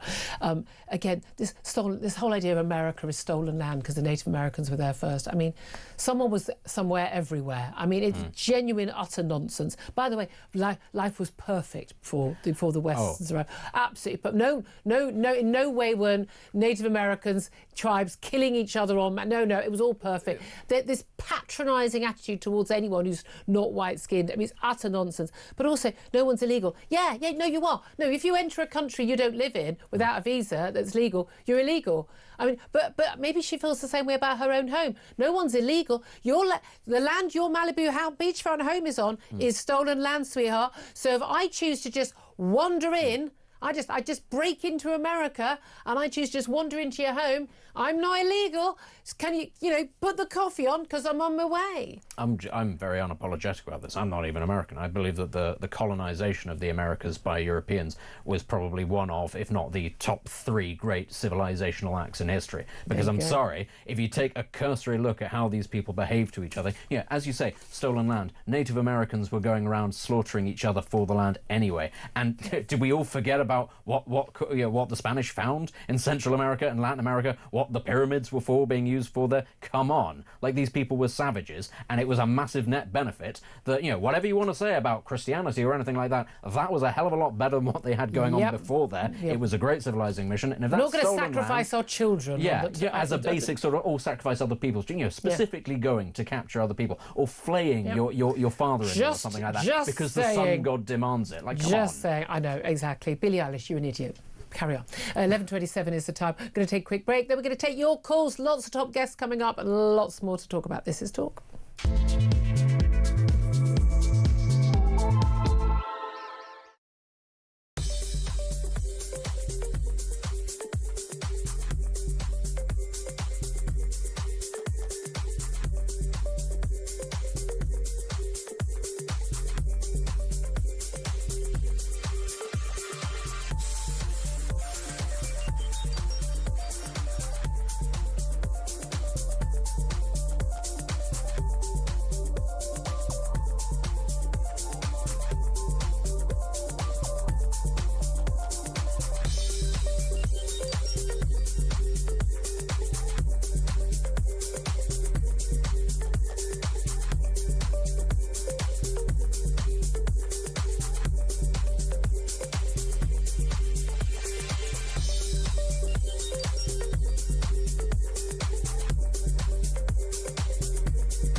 across the UK, on DAB+, on your smart speaker, on your smart TV, and on your side.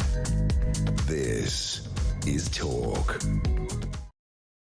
This is Talk, the Home of Common Sense. So just going to give you some breaking news. A man in his 60s, understood to be suspended Labour MP Dan Norris, has been further arrested on suspicion of rape, sexual assault, voyeurism and upskirting. This is a statement from Avon and Somerset Police. Dan Norris, if you recall, he's an MP for North East Somerset and Hanham. Isn't that Sir Jacob Rees-Mogg's old seat? Wasn't he North East Somerset? But he was arrested last April. April last year, previously, on some similar allegations regarding, including also child sex offences as well. But we'll keep you updated on that. An extraordinary development there. Obviously, be careful to curtail your conversations online on such subjects, bearing in mind no charges have been brought, and even if charges are brought, someone is innocent until the end of any court proceeding. So please just remind everyone of that. We have these rules for a reason, and they are good for all of us, I would suggest. Also, just the breaking news, Kemi Badenoch, the leader of the Conservatives, has said that there needs to be a full investigation by the government into Mandelson's links to Jeffrey Epstein. She called for him to be removed from the House of Lords, which does require an Act of Parliament. Well, let's go to your calls, 0344 499 1000. Robert is in Hertfordshire. Hello, Robert, what do you want to say? Yeah, good morning. Another word that I'm beginning to hate in the English language is alleged. Alleged. I hate, whenever it comes up, I hate it, alleged. I know you have to be careful, and I understand that, but what we're talking about is child abuse with millionaires. It's no different to the Asian grooming gangs. There's no difference at all. It's child abuse. It's just in fancier homes, that's all. Yeah, and the thing is, if they can get away with it, millionaires, then why can't the Pakistani grooming gangs? You can't jump up and down and bump into wardrobes because, just prosecuting them. As far as Mandelson's concerned, they're saying he's got a lot of friends. No, they ain't. They're terrified of him. He is the Dark Lord. Yeah. He is the Dark Lord. What they need to do is get him in the police cell and say, right, grass all your mates up, then nick them, and nick a lot of them together. Take his lordship away from him. And as far as the rest of the royal family concerned, listen, the Queen knew. And she's gone right down. I'm sorry, because I love the Queen, but she's gone right down in my estimation. I can't believe... I find it... I mean, I can understand them being able to protect her, but I think you don't have a situation with your senior staff where they're not telling you stuff that you should know. And she, by all accounts, authorised this payment to Virginia Giuffre. That money was hers. I'm like you, I find it very hard to believe that she didn't have at least some knowledge of what was going on, what the allegations were. Well, yeah, you're right. I mean, they're all caught up in it, and the fit, like I said to you, there's no difference between what's going on there and the Asian grooming. There's no difference. Yep. If I was a left winger, that would be my argument. Yeah, absolutely. No, Robert, you make a very fair point. Thank you for that. Gareth's in Lincolnshire. Hello, Gareth. You want to talk about, we're just having a bit of a rant about Billie Eilish, weren't we, and these virtue-signaling celebrities. What do you want to say? Morning, Julia. Morning. Yes, basically, it's very simple. It was because of the continent of North America had no borders that allowed all the Europeans to walk in and take over the indigenous lands of the Indians. So if that's what Billie Eilish is wanting, no borders, that's the reason that there are white Europeans in America. Yeah, well, basically, if you want it to be a South American country, then you could do that, and it'll happen within a couple of years. Oh, absolutely. But it is bizarre. I mean, there's lots of things that you could be, publicly posturing about. I can almost understand. I think they're idiots, they're ill-educated about Gaza. No mention of Iran, innocent young people, their fans probably, being gunned to death by their own government in their tens of thousands on the streets of Iran. That doesn't bother them, doesn't get a mention. Steer well clear of that one. But they're concerned about people who've entered the country illegally, who have committed serious crimes in America, including child abuse, domestic abuse, violence, rape. And they're supporting their cause at the moment. That's weird, isn't it? I find it totally bizarre. And all it needs is the application of a little logic and research, and that fact will pop out at you. immediately and stand on stage like a little pop princess and tell me that I'm wrong for wanting border control just flies in the face of common sense. Exactly. Well, as I say, she wants to leave her Malibu beach house door unlocked and anyone can wander in. That's fine. But otherwise, you're just a hypocrite. Thank you for that, guys. Appreciate that. We're going to take a quick break. Then we're going to be talking to Baroness Kate Hoey, the independent peer, former Labour MP. Goodness me, you're sounding very much like Lord Manderson at this point, Kate Hoey. We'll talk to her up next about where we are with Manderson, where we are with the Prime Minister, and much more besides. This is Talk.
Across the UK, on DAB+, on your smart speaker, on your smart TV, and on your side. This is Talk. Welcome back to Talk. This is, as I say, Talk Julia Hartley-Brewer, the home of common sense. 11:38 it's time. Let's get straight to my next guest, Baroness Kate Hoey. She's an independent peer and former Labour MP. Good morning to you, Kate. Good morning, Julia. We've got to talk about Peter Manderson first of all, because he's a former Labour MP. He's still a peer, although apparently not going to the House of Lords. Should he still be allowed to be a Lord? And also, should the Prime Minister, as advised by Kemi Badenoch, the Tory leader now, should there be a full investigation into his links with Jeffrey Epstein? Well, I think the worst thing that's come out is the fact that when he was a minister in government, he was clearly lobbying or potentially lobbying on behalf of Epstein and, in tax affairs that I'm not even quite sure understand what he actually was lobbying or would have been lobbying about. But this is really going now to a situation where clearly either we've got no decent security forces who understand things and find out, or Keir Starmer knew all of this and should never have appointed him. I mean, it's pretty obvious now that there was a whole record of things, and it's just unbelievable that someone at the top end of government wasn't able to tell Keir Starmer. It's untenable that he didn't know. There were serious. I mean, these questions have been over him already. I mean, he, as I've said, he tells 4 lies before breakfast every day. He's already lost 2 jobs simply because of telling lies and misdeeds. I mean, so there's a big question mark now about whether or not, as one of our callers pointed out, he should face charges of misconduct in public office over the clearly sort of if these Epstein files are true, they're not made up. It appears accepting money from somebody who he was actually lobbying on behalf of things like banking bonuses, not declaring that income. He's got form for that over Geoffrey Robertson and that loan for his Notting Hill mansion. I mean, I genuinely don't think he ever knowingly tells the truth. No, I mean, there was enough known publicly about what he'd done before he was appointed, taking away all of the stuff that we're covering. So really, it's very, very strange that Keir Starmer was prepared to do that, particularly going to the United States, which is such an important... Yes. Why do you think he did? I mean, because he's done a lot of putting the old band back together. There's a lot of people like the Jonathan Powells and people who worked in the Blair government. There's obviously a sort of, look, we haven't got any talent on our benches, we'll have to bring back the old crowd. There's this, Peter Mandelson appears to have some sort of hold over people. Certainly, he was working closely with Morgan McSweeney, the current Prime Minister's Chief of Staff, who appears to have just made a string of terrible decisions. Yes, I mean, he seems to have, I think it's because, remember, he only came into politics quite late on, really. He hasn't been there for a long, long time. And it looks like he almost felt he had to go back to those people who were involved in the Tony Blair government. And more and more, you just feel that he's not been his own person. Somebody somewhere is behind him, and in terms of the whole, it just doesn't look that we've got a Prime Minister actually who's really, really in charge. No, certainly. I mean, that's the thing. I've said for a long time, he's an empty suit, doesn't appear to believe in anything. That's why we get all these U-turns. Talk of another U-turn. I don't know what we're up to now, 13, 14, 48, who knows. But even Labour MPs are now calling for him to scrap plans to put asylum seekers, not into camps, not into houses of multiple occupancy, but into council homes. So literally we're going to build council homes and then put illegal arrivals into them rather than local families who are desperate for decent, affordable accommodation. I mean, why anyone thought this was a good idea is beyond me anyway. But as soon as we know Labour backbenchers start getting uppity about something, he's going to be forced to. I'm not surprised, because a lot of the casework that most MPs have, and particularly in areas where Labour might be representing, is about housing, is about shortage of housing, is about families who've been waiting for a very long time in very overcrowded situations. And now, if they actually see that when a new council house is being built, that they're not even going to have a chance of being given that or allocated that, and that it's going to someone who's only been in the country a very short time. I mean, I've always... There's no right to be here. No, exactly. I've always thought that you've got to, you work your way up. I started off living in a little tiny bedsit, and people work their way up, and to allocate somebody who's not legally here even is just, I think it's so outrageous that will have to be a U-turn. But then the military camps are a problem too, because they're so many people, and my solution on that is that if they're still illegally in the country because they haven't yet been allocated any kind of status, then they should be locked in. I mean, those gates should be locked. No, I don't think the human rights lawyers would like that, Kate. I don't think that's allowed. But that's the madness of it, isn't it? It's very interesting. You mentioned the camps. I mean, there's been every single Sunday there's a protest at Crowborough in East Sussex where some of those asylum seekers were moved in, the illegal migrants, under cover of darkness in vans. But apparently, minister documents show they feared riots at that army base and other army bases if they move in large numbers of migrants. Again, what a low opinion they have of the British people. But here's the thing, maybe you should wonder why people are genuinely worried. Yes, it's kind of blaming the public for a decision that's been taken by government without any consultation with those local people. And I just find, British people do not riot, country people particularly do not riot normally. I mean, riot is a very, emotive word. I think what we will see is very, very many protests, particularly from women who feel that their children are going to be not very safe wandering around with men who have, come from a different culture, who have a different attitude to women. It's very clearly, bound to lead to issues that are problems. And government again has to accept that the real issue here is why are these people being allowed, once they come in, not to be actually put straight on a plane and sent back, particularly those where we know where they've come from. Well, exactly. I mean, that's the question everyone really wants to know the answer to, isn't it?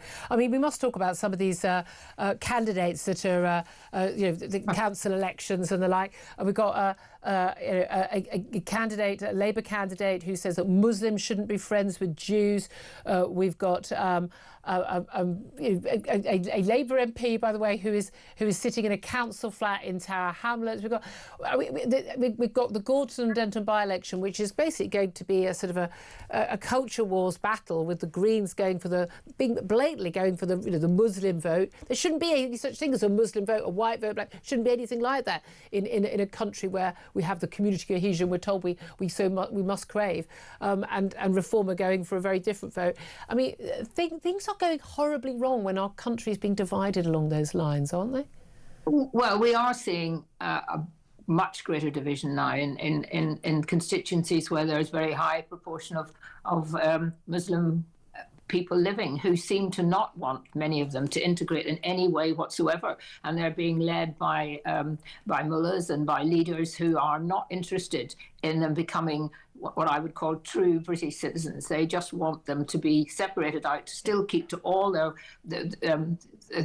cultural way of behaving, and it's not acceptable. And I feel very sorry for the people of that constituency, because they are going to be absolutely flooded with leaflets and people knocking on their doors. And I think a lot of them will just say, not quite cursing it, but saying, go away, we're not going to vote for anybody. I think there is worry about that, and that's bad for democracy. Could be very understandable. Just finally, the Labour woes, Keir Starmer, total humiliation, kowtowing off in China, absolutely got nothing in return worth having. He's back, but of course he's still got the ongoing issues of leadership rivals around him. Lots of talk in the papers the weekend. Angela Rayner, his former Deputy Prime Minister, who claims to be big mates with still since she had to resign, that she's got a £1 million war chest to fight to be, well, not to put in her oar in with either Andy Burnham or Wes Streeting or anyone else, but to go for it herself. How do you rate her chances of a Labour leadership challenge and a win? Well, I think Angela Rayner would certainly be the candidate of the left, and even the central left, if you can define it like that. She's clearly making it very clear that she wants to be the leader. But I think, whatever happens, Keir Starmer has to go in the interest of the country, not just in the interest of the Labour Party. I mean, it really is getting to be ridiculous. Yeah, but if it's going to be Ed Miliband, I'm thinking we stick with Starmer. We don't want an Ed Miliband zealot, no. But we do want someone who actually is showing that they care about our country more than they care about countries. I mean, the China thing was just outrageous. I can't see a greater embarrassment for us on the world stage, short of him falling down the plane steps and and his trousers splitting. I mean, it was that bad. Really good to talk to you, Baroness Kate Hoey, independent peer, former Labour MP. Going to take a quick break. Up next, we are going to be talking about there's a pro-Palestinian marches, a pro-Ayatollahs who shoot tens of thousands of young people marches now. What is going on our streets? This is Talk.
across the UK, on DAB+, on your smart speaker, on your smart TV, and on your side. This is Talk. Good morning, welcome back to the show. 11:52 is the time. Let's welcome Dr. Alan Mendoza to the show. He's Executive Director at the Henry Jackson Society. He is also now Reform UK's Chief Advisor on Global Affairs. Good morning to you, Alan. Hello, Julia. Thank you so much for joining us. Well, I want to talk about Iran. Not interestingly being talked about at the Grammys last night. They were all far too happy, sort of just defending foreign criminals on US soil. Not really that bothered about what's happening to the thousands of innocent people on the streets of Iran who are getting shot dead by their own government. Where are we with Iran? Are the protests still going on? And is any of the talk that Donald Trump is, his sabre rattling at Iran over nuclear deals, is any of that at all related to saving those people from being killed? Well, it's a really good question, Julia. So the protests themselves have somewhat died down now, unfortunately, because of the overwhelming force used by the regime. I mean, some estimates have it hitting close to 40,000 people killed in a very short period of time by their own government. I mean, this is an extraordinary death toll. Even if that wasn't the toll, we know that thousands have been killed. Tens of thousands. And it's appalling. It's absolutely appalling. Now, the question is, what is Donald Trump doing? He's moved all this force to the region. He's got aircraft carriers, he's got planes, he's got missiles. He's got he's got all sorts of abilities if he wants to do that to move things out.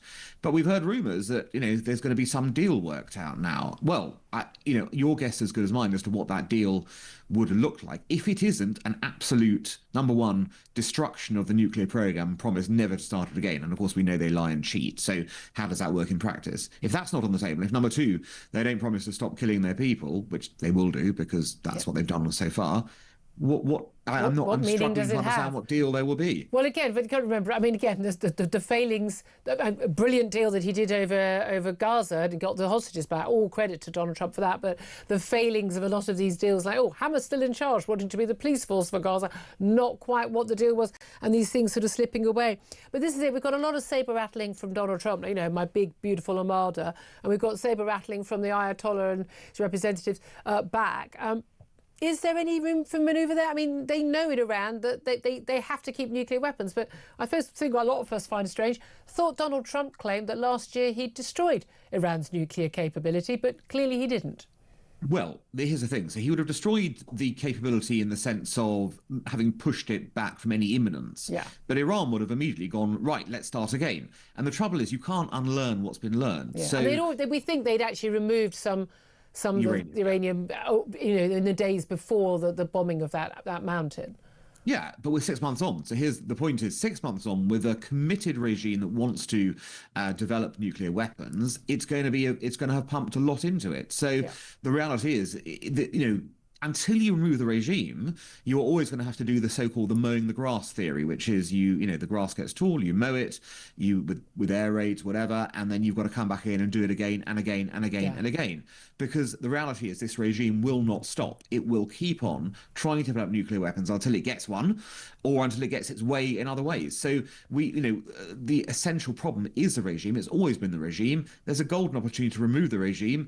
President Trump, please remove the regime. Yeah, but that's the thing. And they've made so many threats to their neighbours, to Israel, to America, to Britain. I mean, it'd be totally justifiable. I've got no issue with that. Whether the Russians or the Chinese agree with it, I think it's neither here nor there. But this is the thing. A lot of people say, what's it got to do with us? They want a nuclear weapon to protect themselves. No, and they threaten there'll be a regional war. Every other Arab state is absolutely thrilled when Israel in the past and then America have basically taken out their nuclear capability. They are the problem in the Middle East. They are the biggest issue, basically funding terrorist groups around the whole of the Middle East, sending them to Europe and elsewhere. They are a threat to our allies, to us, and to their own people. I mean, what's not to like? But again, no mention from the celebrities in America. well, they're not going to pay any attention to this because it doesn't hit their, their buzzwords, which is, if it's got Trump or Israel in it, those are the only things they're interested in pushing on that basis. But rarely has a cause come to mind that has, more effectively married a strategic and moral reason for doing action. And you were quite right to point out, this would transform the region. You remove this regime, all the Arab states will be delighted. You have, Israel will be delighted. Our sort of alliance system, broader alliance system, would be delighted. We'd have no nuclear threat. We'd have no terrorist threat. It would be a transformative moment, and it would actually damage the Chinese and the Russians because it's one of their allies, and the Chinese have been engaged in the oil. Part of their axis of evil. And yet here we are, even though it's in everyone's interest, particularly those poor innocent people just wanting to live in a free democracy in their own country. Yet on the streets of London, yet again, the pro-Palestinian march, this became a pro-Iranian mullah march on Saturday, with people carrying the Iranian regime flag. People doing Nazi salutes, people with placards supporting the Ayatollah. I mean, it's absolutely mind-blowing that people could be marching in favour of an Islamist fundamentalist regime that wants everyone in Britain to be dead, and America and Israel, and is shooting its own people. Well, it is mind-blowing, but unfortunately, here we are. Here we are in 2026 when it's happening. And look, we've known, Julia, haven't we, for some time that this has been on the cards. We've known what these people are really about. They weren't about anything to do with pro-Palestinianism. They are about trying to destroy the West, including this country. We have fifth columnists in this country who want to destroy our society, our culture, our way of life. And they will seize on any tool, including the Ayatollah, in order to do it. We know where their loyalties are. We know where our loyalties are. It's about time we took out the trash, frankly, and started clearing these people from this country. Dr. Ella Mendoza, thank you indeed for that. Benedict Spence, listening to all of that. I mean, yes, the continuation of these protests in favour of organisations, groups, regimes around the world that want to do us harm, want to do our allies harm, is disgraceful. And I think, we've all known this, sort of from the beginning, that this was not, when it started off being about Gaza, it was not really about Gaza. Gaza was just a wonderful excuse for lots of bigotry that has slowly built up in this country. It was suddenly given away to vent, and it's just good old-fashioned anti-Semitism. It's never gone away. But I think the whole thing about Iran and the Ayatollah has just really, they've overshot. They've revealed themselves. If it wasn't already obvious, when you're then supporting a regime that I suspect, when all is said and done, we will have found that the Ayatollah's forces have killed as many, if not more, civilians in Iran than Israel killed in Gaza. In a matter of days. Yeah, in a matter of days. I suspect we will find that out, and then you'll find out just how serious these people are about peace in the region. Still waiting for that UN condemnation. Oh, I mean, it's the hypocrisy. It's going around rattling for money. It knows no bounds. It really is quite extraordinary.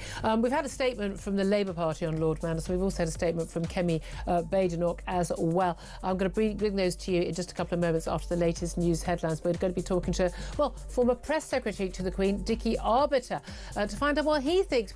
Who would have known what about Prince Andrew's relationship with Jeffrey Epstein, what he was up to, and what he would have known about what Jeffrey Epstein was doing, and whether or not he should actually face charges himself. This is Talk.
across the UK. On DAB+, on your smart speaker, on your smart TV, and on your side. This is Talk.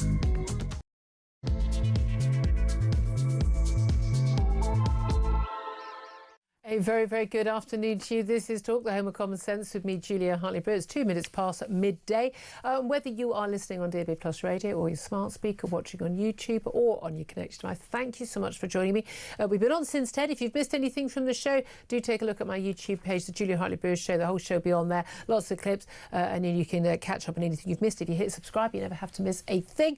We're all the way until 1 o'clock. Lots more top guests, lots more to talk about. More on Jeffrey Epstein and, well, those files and what the implications are for the artist formerly known as Prince Andrew and indeed the man who used to be our man in Washington, Lord Mandelson. Going to talk about Angela Rayner's £1 million war chest, apparently part of a rumoured leadership plot to oust Keir Starmer. Will he last past the local elections? And why the countryside needs to be made less white. It's a natural thing.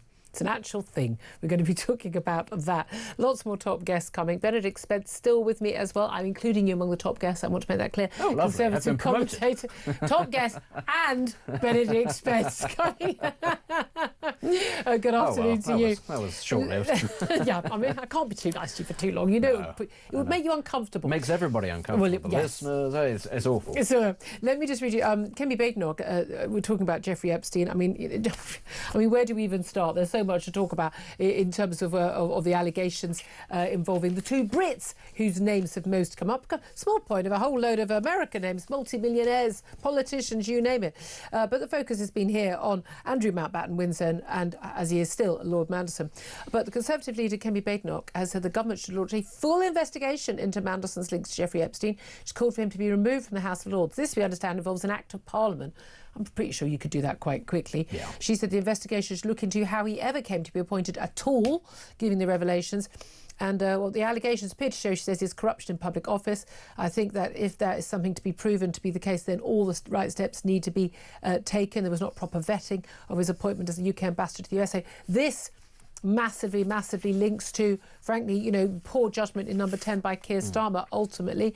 But also the Labour Party has issued a statement on Lord Mandelson, who last night resigned his membership of the Labour Party. He was already no longer sitting in the Lords, but again, keeps his peerage. Said it is right that Peter Mandelson is no longer a member of the Labour Party. Disciplinary action was underway prior to his resignation, so he jumped before he could be pushed. Jeffrey Epstein's heinous crimes destroyed the lives of so many women and girls, and our thoughts remain with his victims. Well, yeah, that was something that Peter Mandelson didn't think about until he sort of had to do a second interview, didn't he, a few weeks ago, to say, oh, no, I do care about the victims. Nothing to do with me, Gov, was his previous stance. But when it comes to both men, what the allegations against Peter Mandelson are very different. It's more about money. $75,000 appearing in your account. You don't have any recollection of it. $10,000 to your lover at the time, now husband. This photo of him in his pants. Apparently, it's now been verified. This was taken in Jeffrey Epstein's Paris apartment. Prince Andrew, as was Prince Andrew, very different allegations. A second woman claiming she was trafficked to him for sex after Virginia Giuffre. He paid $10 million to the woman who previously claimed it, now sadly dead. That horrible photo of him kneeling over a very slight girl on the ground, which was, again, apparently taken in an Epstein home. Yeah. His and Fergie's emails, the money grubbing, and all of this, by the way, pretty much all this after Jeffrey Epstein had been convicted of soliciting a 14-year-old for prostitution. Do you think that there, just briefly, Benedict, but do you think there will eventually be some sort of criminal action taken against either of these men? Oh, against either of these men, I don't know. It's really hard to say, simply because there hasn't been quite enough yet. You don't know what else there is to come. But what I would say is the steady drip feed of information, admittedly over the years, does suggest that it could get to that point. I wouldn't be surprised. I just wouldn't want to hang my hat on it right now. OK. Well, let's talk to another guest now, very much particularly on the lines of talking about Andrew Mountbatten Windsor, as he now is, having been stripped of his titles and his HRH, and that is Dickie Arbiter, former press secretary to the late Queen Elizabeth and a former royal journalist as well. Very good afternoon to you, Dickie. Hello, Julia. Thank you for joining us. Just suppose your first thoughts, your reaction to all of this vast avalanche of news and tranche of documents that we've seen, in particular in relation to Andrew. Well, first reaction, it beggars belief, doesn't it? It's all been trickling out, but this whole tranche of stuff that was released on Friday, it really is beyond comprehension. And obviously the Sunday's had a lot. There's more coming out now. Interesting, Benedict saying about difficult to know whether to prosecute Andrew, because so far we don't know what crime he has committed, which is why I suppose there's a call for the Met Police to start to investigate.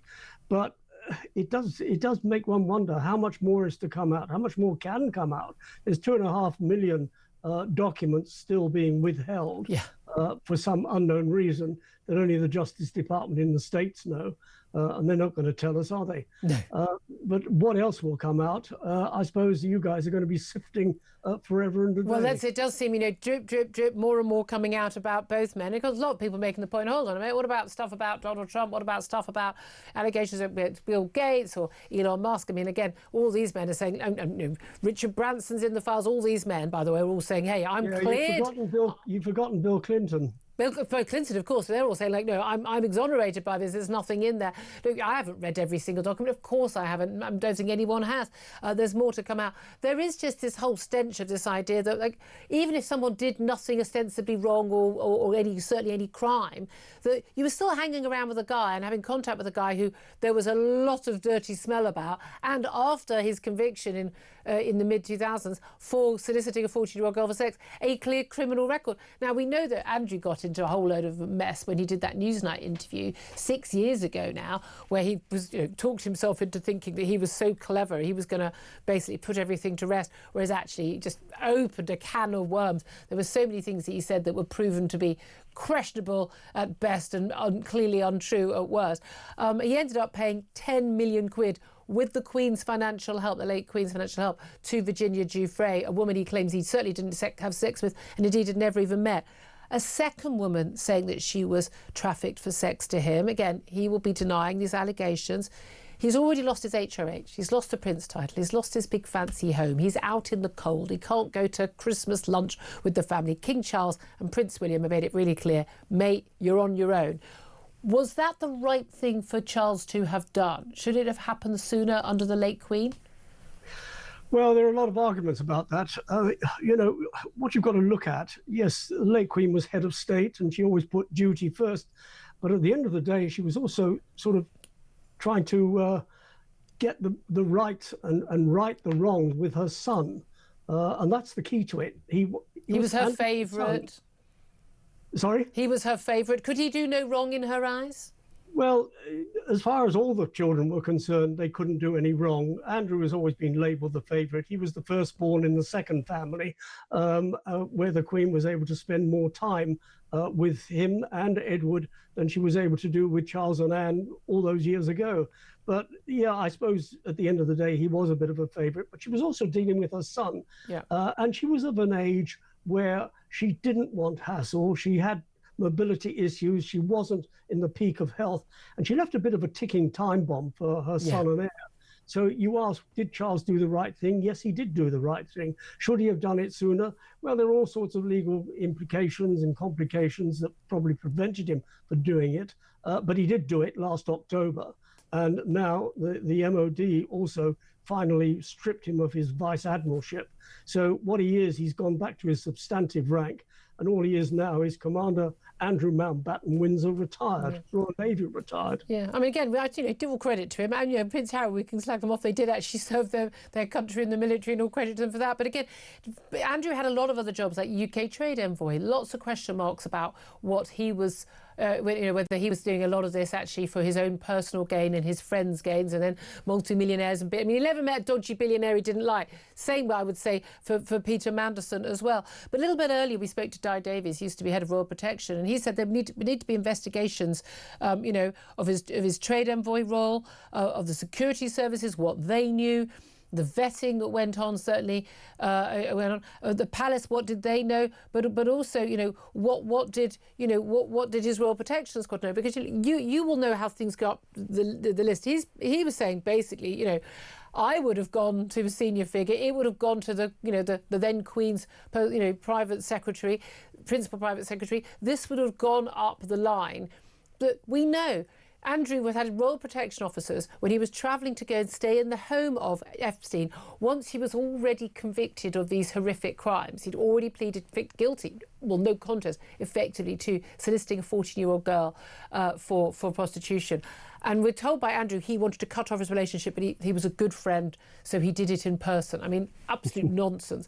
But honourable was the word. Honourable, that was it. But these royal protection officers would have had to be with him. They were there. By all accounts, everyone who went to either the island or to his Epstein's New York home said that there were just like numerous 14 clearly underage girls wandering around. He didn't have a kid himself. It was clearly questionable. Surely they would have gone, whoop, whoop, flag this up to someone higher. It would have gone all the way up the line. It would have gone to the Queen's senior staff, say, hey, ma'am, perhaps you need to intervene here. Do you think that's what happened? Well, you've raised a very interesting point in terms of the protection officers. He would have had them 24/7. And what is interesting is that the Met Police seem to have closed ranks because there hasn't been a whisper about anything about the protection officers. And you have to ask why. Is this why the Met are being asked to reopen investigation, to investigate their own people? We know that they close ranks. We know that there's an element of whitewashing when it comes to investigating their own ranks, unless it's lower down the chain. And they have a lot to answer for. What were the protection officers doing? Did they take note of what was happening? They were there, as you rightly say. They were there every step of the way. Why haven't they been questioned? Why hasn't information come out in what their role was in this whole sorry saga? Can I ask you whether you, as the former press secretary to the late Queen Elizabeth, were you aware of any rumours or anything at all? We weren't aware, which is quite interesting. We knew that he was meeting various people and they were dodgy people. We didn't hear much of a whiff in terms of Epstein. Interesting point you made earlier on about money. I think Andrew has always been driven by money, not helped at all by his ex-wife, who is more than driven by money.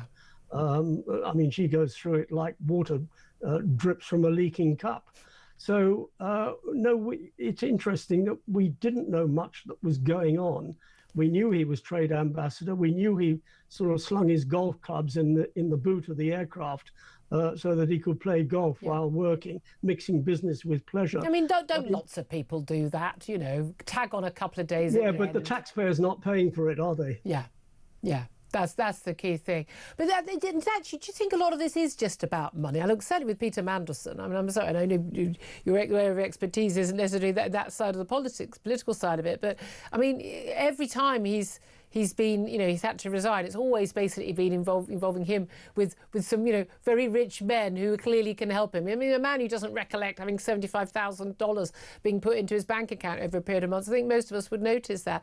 But I think a lot of people are very perplexed by how the royals can be so sort of money grubbing. You think, well, but they live in palaces. They've got entourages. They've got all the security. They've got everything's being paid for. Surely, why do they need so much? Why do they have to go cap in hand to get money from an American billionaire?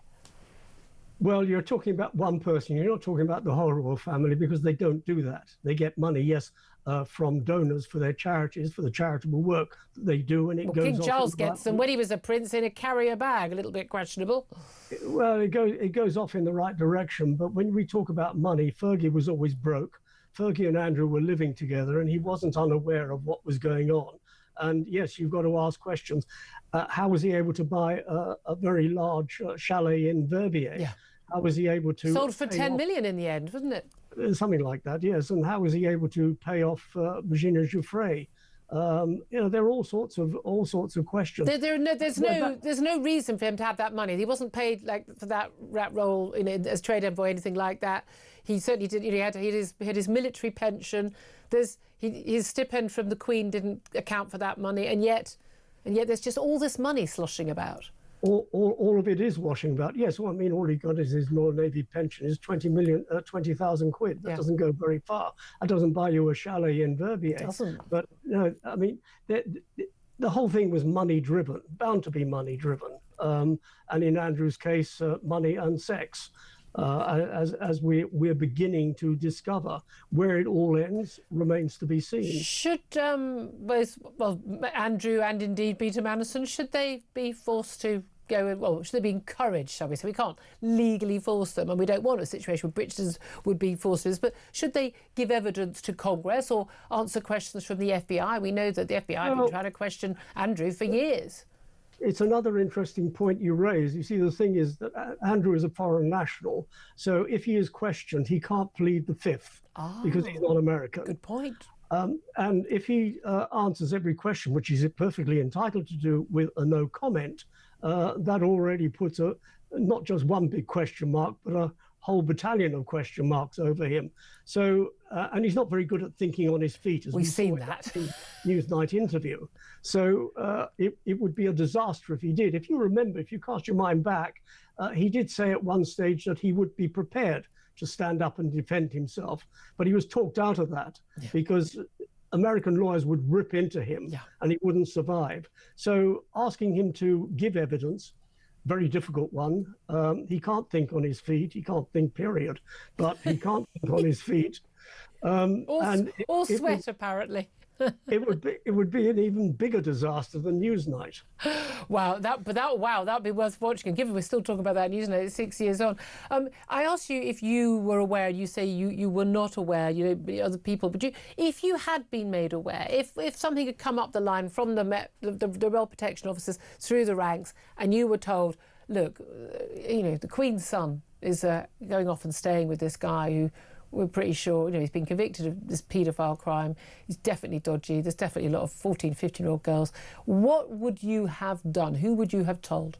If we had got wind of it, we would have gone to the private secretary, who was the ultimate boss, who would then have conveyed it straight to the late Queen. And he would have. He would have done that, 100%? Would have done that in exactly the same way. If I'd been there on this Newsnight interview, I would have walked in front of the cameras and pulled the plug, because no way should it ever have happened. Yeah. And he probably got them in there on the pretext that, as far as telling his late mother, that yes, he was doing an interview for Newsnight. It was all about Pitch of the Palace, something innocuous.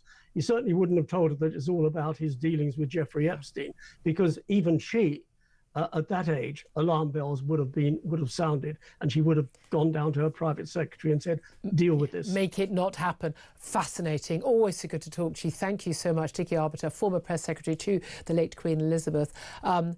Benedict Spence, really interesting there. He wasn't aware. If he had been aware, being very clear that, you know, it would have gone up the ranks and the Queen would have been told, because a lot of people saying, we've had a caller pointing out, and it's something that, you know, a lot of people saying that you don't have to be a Republican or a monarchist, it's irrelevant. You know, should the palace have taken more action? I don't believe for a nanosecond that senior people in the palace, the most senior, were not aware, from what Royal Protection Officers and others are saying, that Prince Andrew at the time was spending time with someone who was very, very questionable and should be steered away. But it does appear that he'd get away with anything. There were question marks about his behaviour and what he was up to when he was a UK trade envoy and benefits himself. Is it Kazakhstan that he's never met a billionaire he doesn't like from, you know, Kazakhstan? And there's just lots of questionable things all the time.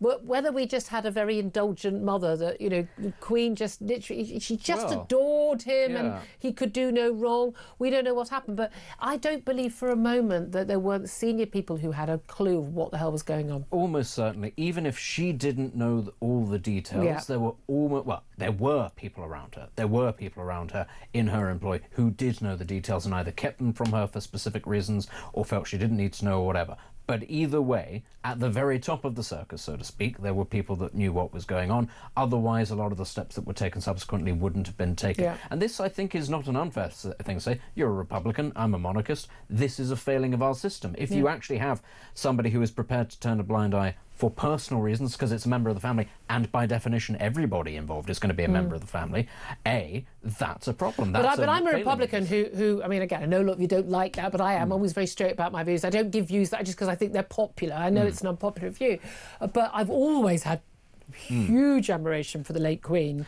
I rather like the current Queen as well, but the late Queen, she seems like a good egg. But she put duty before family again and again and again. Did she on this occasion, or did her staff fear that she would have put family before duty? And that's the question there. Was it that the staff felt that this would have been too much of a thing for her to make no the one right wants decision? to tell someone's mum, an elderly lady. Of course not. Although, having said that, of course, she was pretty consistent throughout her life in being able to take quite difficult decisions.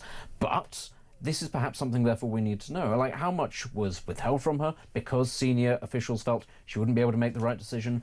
Or, in fact, was she told everything and she has still made decisions with all the facts open to her? And also, what is the process by which, if stuff was withheld from her, by which a senior official can make that judgment? Do they have to sign it off with somebody else? Is there a degree of accountability within the organisation? I also don't believe that the government didn't know. I mean, there were rumours. I worked at Westminster around this time. There was a lot going around. And again, there's just lots of people go, oh, why don't you write about it? If you haven't got the facts yourself, but you're hearing from people who you know have always been right about stuff before, and you know that their sources are impeccable.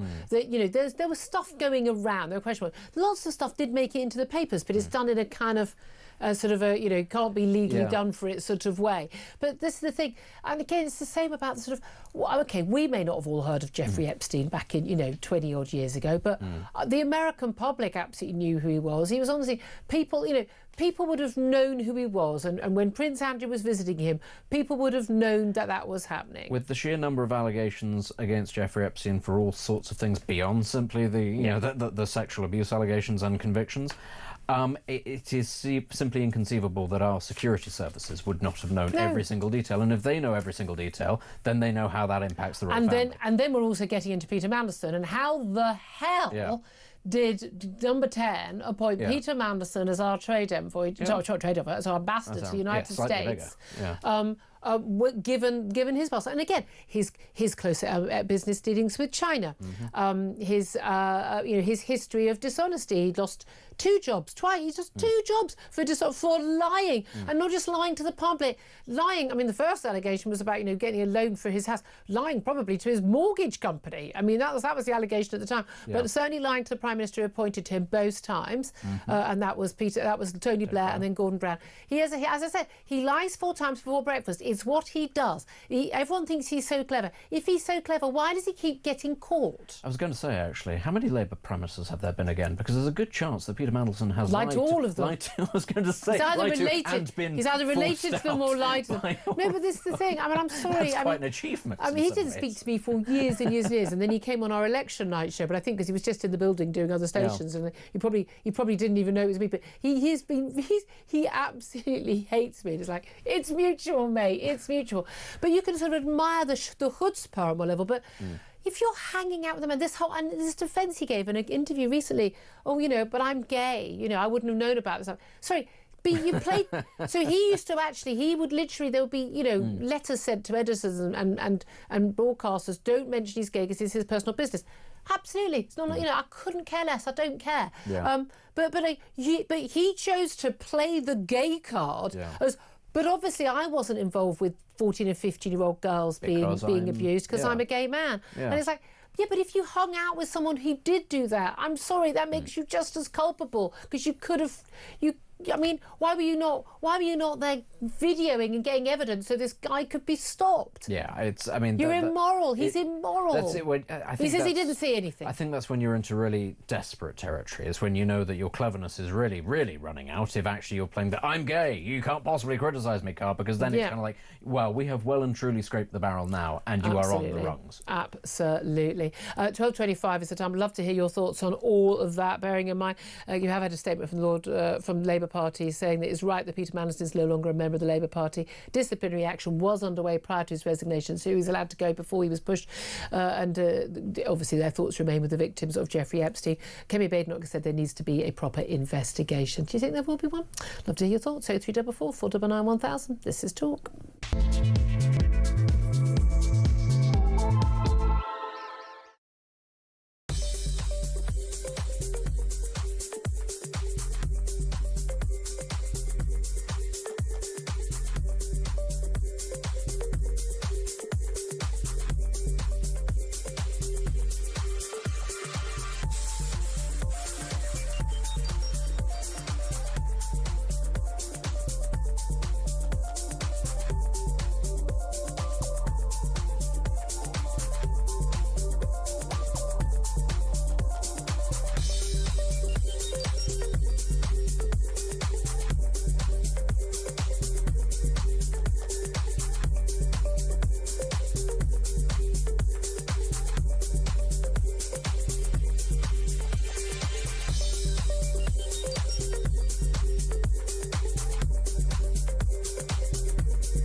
Welcome to Down the Local, the show that goes from pub to pub across the country, speaking to the punters about the subjects driving us all nuts at the moment. That's Rachel Reeves, Rachel Thieves, Rachel McCounts. I don't really know Meghan Markle. I know Meghan Markle's from Suits, and that's about it. I don't know about anyone else, and I don't know where this is going. I have 0% beers, and I feel Raising the flag, I think, is symptomatic of this desperation. Is public transport good value for money?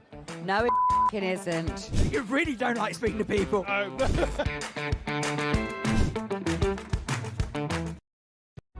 Across the UK, on DAB+, on your smart speaker, on your smart TV, and on your side. This is Talk.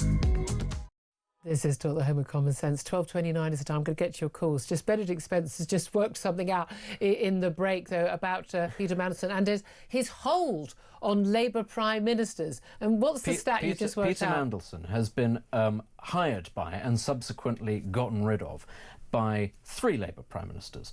To put that into context, that is 43% of all Labour Prime Ministers. Peter Mandelson 3 out of 7. He's managed to con into hiring and then have gone, hang on a second, this isn't You've great. lied and you probably need to go. 43%. That is... I mean, that's impressive. That is, I mean, hired and fired by 43% of Labour Prime Ministers, and all Labour Prime Ministers since 1979. And who knows? If Angela Rayner comes along and hires him again, he could make it to that sweet 50%. Who knows? Oh, go on. I'm rooting for you, Peter. Just for the really laugh. am. It's an amazing stat, though, isn't it? This guy has a hold on people. Yeah.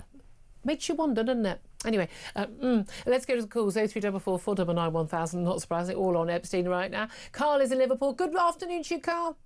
Good afternoon, Julia. What do you want to say? Yeah, well, it's all a bit seedy, isn't it? The whole thing, celebrities, Prince Andrew, it's all... and this is the thing, Julia. If I asked my mum for £10 million, she would ask, where am I spending it and why I need it? Do you think? You know, I think... Just going down the bingo. Yeah, and you know what? God loves her and God rest her soul, but I think maybe she knew, maybe she might not have knew everything, but she knew something, because you don't give someone £10 million, Julia, and not ask why and where. It was clearly what was going to come out in this Virginia Giuffre private prosecution, or this libel case, effectively. It called them, but they knew that was going to be so damaging. It was worth that amount of money. Yeah, and also you don't give someone £10 million who you've never met. Oh, I come on. Which of us has not given 10 million quid to someone we've never met and certainly not had sex with? Do you just think the whole thing, it just all smells so dodgy? It really stinks, Julia. And I've had quite a little bit of time on my hands this week between jobs, so I've. It's only Monday morning, Monday afternoon. Yeah, well, Monday beat, but I work 7 days a week almost. So fair enough. And I went down some rabbit holes, and some of these celebrities that are involved in... Please don't name people that I'm going to have to get legal letters about, please. Yeah, but Julia, but this is the thing. You've only got 2 people in the frame. Obviously, you've got Andrew, Jeffrey Epstein's no longer here, and Ghislaine Maxwell. But there's so many people, celebrities, politicians, and not one of them, no one's been arrested or charged. No, well, again, Ghislaine Maxwell's legal documents in court filed, I think on Friday, basically claiming that, you know, that some 30 men have basically been given immunity. All the famous names, the politicians, the billionaires, are all saying, you know, I've not done anything wrong. And as lots of the media having to keep pointing out, being mentioned in the Epstein files does not mean you're guilty of anything. You know, Richard Branson pointing out, you know, they did due diligence on this guy and realised this, you know, perfectly nice, friendly emails, but basically avoided him because they just went, and wouldn't accept his money for his charities, which I think is quite a giveaway. Yeah, the whole thing just stinks. It just stinks. Yep. There's a lot of things that we don't know that might come out. I hope they come out. I think there's lots more to come out. Yeah. Carl, I appreciate that. Thank you very much. You get back to work 7 days a week. Nigel is in... Someone's got to do some work. No one else is working these days. Everyone's on the benefits. I'm certainly not. Yeah, he's not, yeah. No one say the thought out loud. No. Nigel is in London. He's on the line. Afternoon to you, Nigel. Good afternoon. I've just accepted £10 million from my neighbour. He said just take it and enjoy it, so it's very kind to get the money. I know, it happens. Oh, did he a few years ago said you $75,000, but you just forgot about it? I forgot all about that. I know. It keeps happening to me. The amount of times I check, I go to the cash point, there's way more in than I thought. I know. Well, look, I've got 3 points to make about Mandelson and Andrew Mountbatten, whatever I am, Windsor.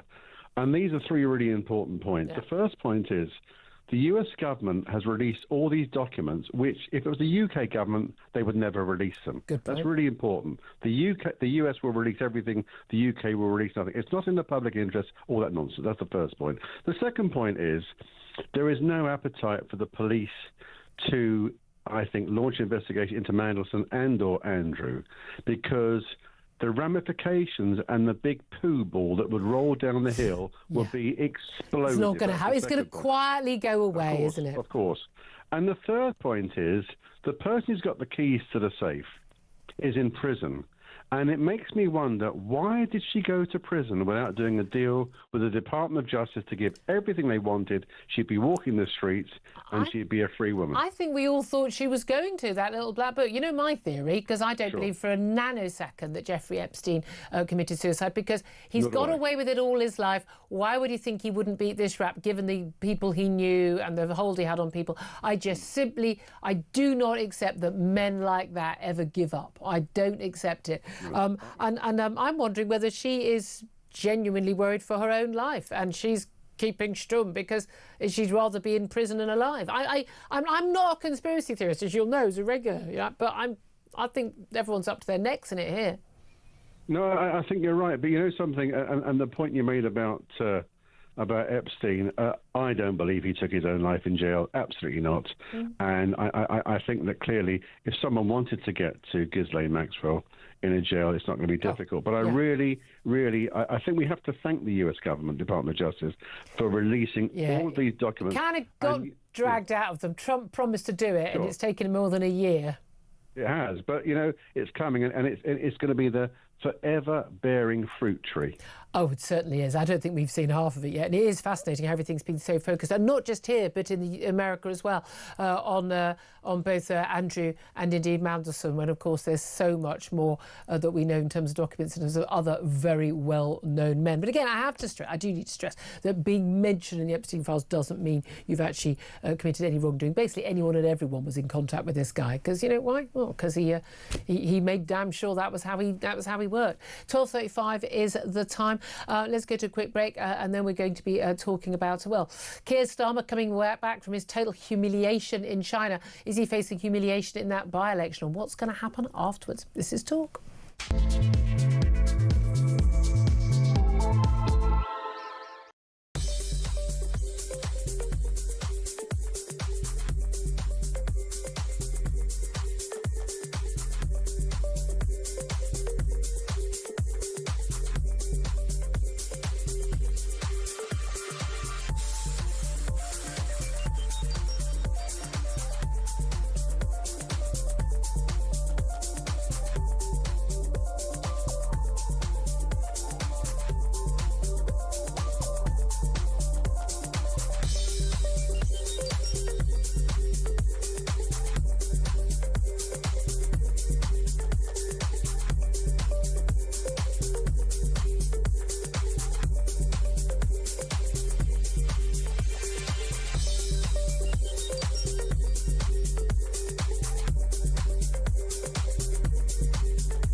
across the UK.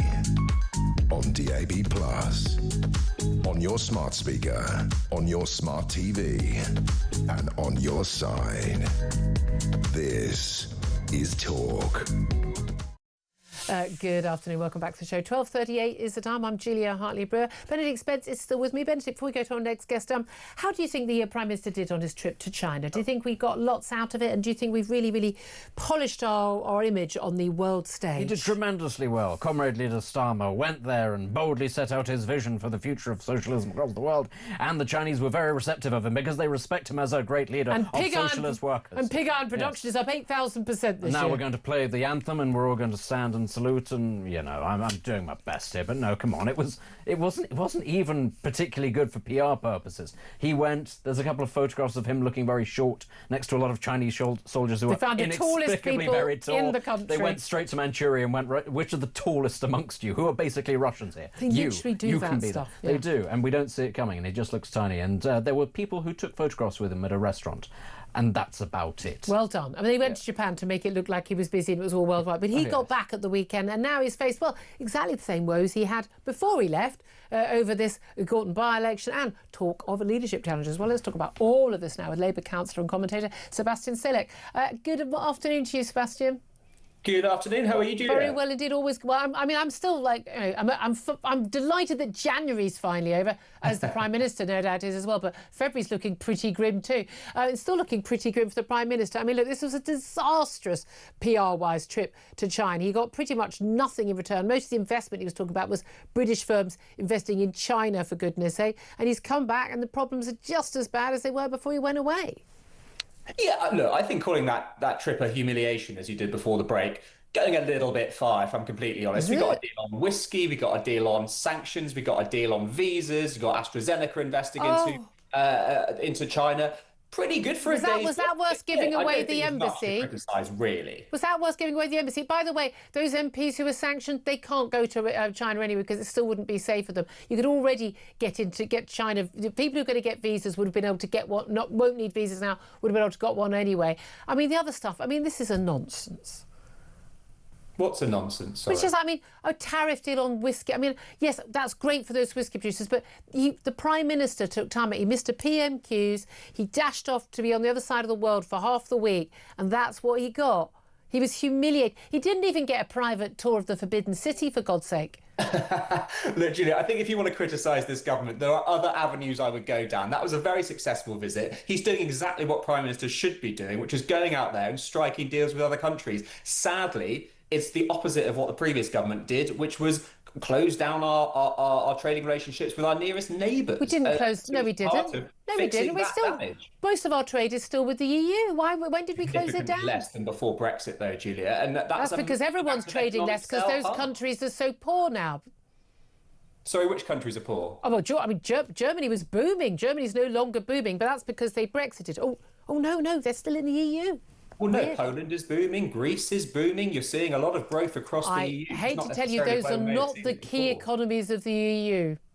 No, they're not, but they're the emerging ones. So it's important to have relationships with those. So you accept that Germany and France, the other big economies, aren't booming? You accept that? Oh, of course, you can read GDP numbers just as but that's weird because your lot are constantly telling us that the reason we're not doing well is because we left the EU. Those countries are still the leading power players in the EU. They haven't left, and yet they're doing badly. How does that make sense? Well, of course it makes sense. All economies are cyclical. Sometimes they'll be doing well and sometimes they'll be doing badly. Oh, so ours has got nothing to do with causation. Brexit. You want to ask yourself, why are economies doing badly? And if you cut yourself off from the rest of your continent economically, of course you're going to take... We're not cut off. We're still trading Julia, as we've said, we've covered the fact that trade has fallen between the UK and why has trade... OK, small point that we had this lockdown thingamajig. Small point that we then had Ukraine war and we had huge increase in prices, which basically dulled everyone's economies. And the fact that countries like Germany are doing really bad economically, so they're not buying as much of our stuff. So just to be perfectly clear here, are you saying that Brexit has had no negative impact economically whatsoever? I don't think there's any way of knowing. No, I don't think. I think given that we Brexited in the middle of a lockdown, I'm not sure it's possible to tell which bits. There are plenty of benefits. Any negativity we've had as a result of governments, both Tory and Labour, mostly Tory, not actually trying to give us a proper Brexit and breaking free, deregulating and improving a lot, as opposed to what Keir Starmer wants to do, which is tie us to all the EU regulations, but without having a say on what those regulations are, which is the worst of both worlds. So that's an interesting position, and it might have been valid in 2020 before we really could assess the damage. But as most economists will tell you, you can see what's bounced back after COVID. A lot of things have bounced back after COVID, and many things haven't. And so the dust is settling now, and you can make a real assessment of the damage that Brexit has done to the UK economy. And I think that's really unfair on everybody who lives here and anybody who wants to see growth in the country. Okay, yeah, that if you think that's the problem why we're not doing well in our economy, good luck with that. Take us back. Have a referendum. We won't vote to go back in, but if we did, I can assure you it would make zero difference to our economy. Can I just bring you something that you talk about bounce back? Someone who kept bouncing back over the years has always been Lord Mandelson over the years. As my colleague Benedict Spencer just pointed out, he's actually been appointed by and basically fired by 43% of all Labour Prime Ministers ever, 3 out of the 7. But he is out of a job. He's out of a job as of last year as our man in Washington. He then yesterday resigned from Labour Party membership. He still has a peerage, of course, so there doesn't sit in the House of Lords. Keir Starmer's just issued a statement saying he believes Lord Mandelson should not be a member of the House of Lords, and he's asked the Cabinet Secretary to urgently review all available information on contact between the former minister and Jeffrey Epstein. This is a statement issued by Downing Street on Keir Starmer's behalf. We've had Kemi Badenoch, the Tory leader, saying that there needs to be a full investigation. This ultimately does come back to the Prime Minister and his Chief of Staff, Morgan McSweeney's judgment, does it not? Appointing a man who'd left 2 jobs previously because he was caught lying, who had a close friendship, a man he called his best pal, with a man who was well known at this point to be a paedophile and had a criminal conviction for a lot of that time for soliciting a 14-year-old for prostitution. Doesn't this tell us that Keir Starmer and indeed his Chief of Staff have terrible judgment? I think what it tells us is that Peter Mandelson wasn't completely honest with the Prime Minister and with anybody else. Shouldn't that have been priced in? Process when he was trying to become the ambassador. Shouldn't that have been priced in? He was a proven liar already. Shouldn't that have been priced in? That he's not going to tell us the truth. Aren't they supposed to do due diligence? Julia, because if you start to do that with politicians, you don't end up with many left. I mean, you could make the same argument for Boris Johnson, who had a furnished record of lying before he even became an MP, and he rose to the very top. Should we not have I've always had question marks, but there's a difference between he lied to his wife about his mistress and he lied to the Prime Minister about and lied to his mortgage company about a loan for his house. Boris Johnson lied to the Queen. What did he lie to the Queen about? Just help my memory. It was around proroguing Parliament. It was the advice that he was given, which is a pretty serious offence. Well, yeah, but then, the Labour Party and Keir Starmer lied to the public about accepting the results of a referendum, so swings and roundabouts. Never. I don't think Prime Ministers, I don't think Ministers, I don't think MPs should lie to the public. But when they get caught, we're allowed to hold that against them. If someone keeps lying and keeps having to resign from jobs because they've lied, was it a good idea to appoint them to a job where they were representing us as the most senior diplomat in the world? Well, with the benefit of hindsight, I can say it was a bad decision, and the Prime Minister agreed with me. Didn't need hindsight. Well, it did, because he wasn't, as you will know, entirely honest about his extent of his relationship with Epstein at the time of the vetting. If he had been, I'm incredibly confident he would never have been appointed. Basic checks with MI5 would have established that this man, who'd been a European Commissioner, who'd been a government minister, who had lots of extensive ties with everybody, there's no sodding way that the security services didn't know who he was friends with and where he was spending time. So are you suggesting there's been some kind of cover-up within MI5? No, I'm pretty sure. I would be very surprised if Downing Street wasn't aware of everything and they appointed him anyway. That's what I think happened.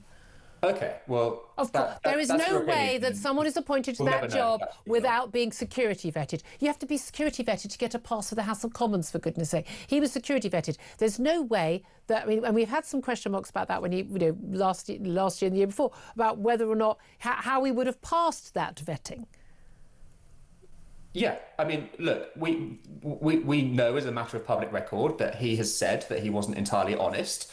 with those who were vetting him. We can make all sorts of guesses about what happened and develop our own theories, but the reality is that that whole process is a complete black box, and we will never know for sure. Yeah, I just think when someone's already been sacked twice for lying, I think you could perhaps not be quite so trusting. At the end of the day, On that basis, yeah. Let me ask you about Nadine Zahawi then, because he's been reappointed now. He's walked into reform. Well, he's not been reappointed as a minister. No, I think, No, and I was absolutely of the view that he should have been sacked when he was a government minister, 100%. But has he then forfeited his right to continue a public life? I'm not, well, put it this way, I'm not sure given his track record, and I like him personally, I'm not sure that I would take what he says as written. I would want to see proof, because you do forfeit your right to be treated as honest when you have not been honest previously. Let me ask you. What about Suella Braverman then? Because she's also had to resign a couple of times because of dishonesty, and she's also... Yeah, you say that's a those are very different issues. I don't think they are. I think they are. I do. They've been covering things up. One was involving personal tax affairs. One was involving leaks within the Home Office. I think those were very different. Isn't Reform making a big mistake by taking these people on board who are, by your definition, incredibly tarnished politicians? I don't think they're tarnished in the same way. Really? I really don't. No, I don't think they're, because I don't think those are of equal morality. So you don't think lying and dodging tax, tens of millions of tax? No, Zahawi. No. I called for him to be sacked when that emerged. Got no sure, but now he's gone on to reform, and your general argument he hasn't been appointed. He hasn't been appointed to a government. Must then disappear from public life. Or have I misunderstood you? He hasn't been appointed to a government role. No, but and there's no question about him being appointed to a government role. Reform. There was a massive press conference to welcome him. He shook hands with Nigel Farage. But he hasn't been appointed to a government role. That's a government role is a completely different thing. But don't you think it's a political misstep for... It may well be. It may well be, but that's not the same as being appointed to a government role where your job is to keep state secrets, when you're a proven liar, when you're a diplomat. Understood. If Nadine Zahawi is ever appointed a cabinet member or a shadow... I'm not of the view that people who resign in those circumstances or sacked in those circumstances should be able to come back. I think at that point you have to say public life is no longer for me.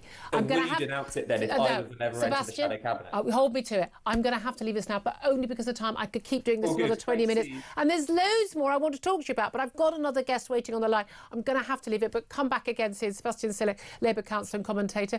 Gave all credit to him, gave as good as he got. I'm taking a quick break, and then we're going to be coming back and we're talking about why the countryside needs to be less white. You naughty white people going to the countryside, and frankly, you naughty people who are black or brown who are not going to the countryside. We're going to have to boss you in to make it better. Did you not read the rules? This is Talk.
Welcome to Down the Local, the show that goes from pub to pub across the country, speaking to the punters about the subjects driving us all nuts at the moment. Rachel Reeves, Rachel Thieves, Rachel McCown. I don't really know Meghan Markle. I know Meghan Markle's from Suits, and that's about it. I don't know about anyone else, and I don't know where this is going. I have 0% beers, and I feel Raising the flag, I think, is symptomatic of its desperation. Is public transport good value for money? No, it isn't. You really don't like speaking to people.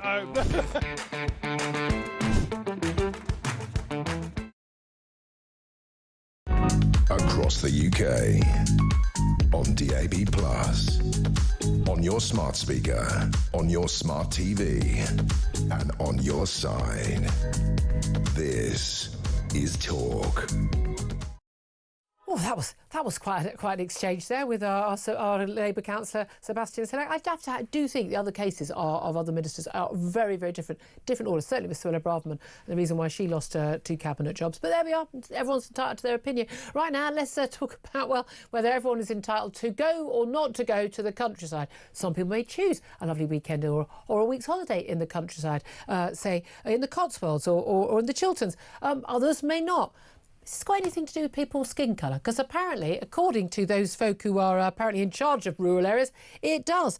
And officials in rural areas, including the Chilterns and the Cotswolds, have pledged to attract more minorities under plans drawn up by the Department for Environment, Food and Rural Affairs, that's DEFRA.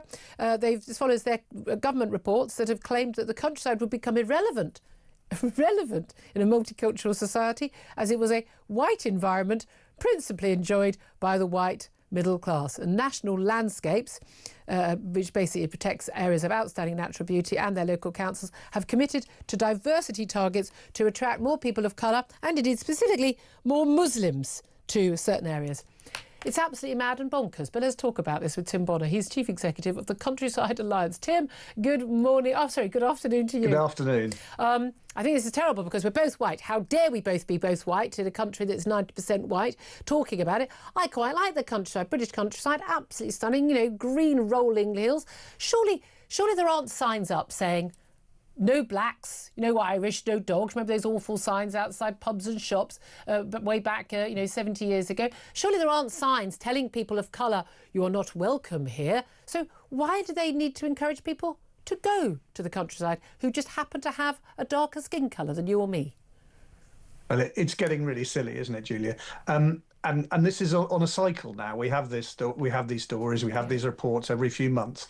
And actually, what's sad is that underneath this there is an issue. It's not a massive one, I don't think, but there is an issue in that if you run a business in the countryside, we want everyone to come to the countryside. We want it to be open, and if you fancy it, come on and crack on. What I do think is there is a certain amount of prejudice, but the prejudice isn't about people from ethnic minorities. The prejudice is from academics who love writing papers saying that people who live in the countryside are all backward and bigoted, and therefore they're horrible to anyone else who comes out there. But also, and it's all based on anecdote and nonsense. But that's the real problem. No, but also because it is horribly white village. But the reality is, it's like BBC executives who think something like 45% of London, the capital city where I am right now, is now an ethnic minority, and so they think that's what the whole country looks like and B should look like, whereas actually that is simply not an accurate representation.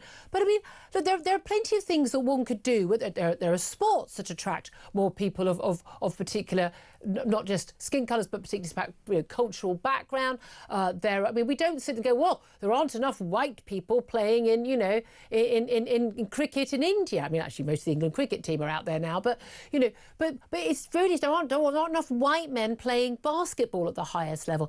It is absolutely fascinating that there should be this obsession about certain. Are there enough white people playing in reggae bands? I don't know, but it's just an obsession with colour. There is nothing that is stopping anyone of any background from going to the countryside, other than the fact that might not be something that they want to go and do on holiday. Maybe they prefer to go to a beach, whether they are white or black or brown or Muslim or Christian or atheist. They might prefer to go skiing. They might prefer to be sitting on a city break. But why? I just don't even begin to understand why anyone is even thinking about this.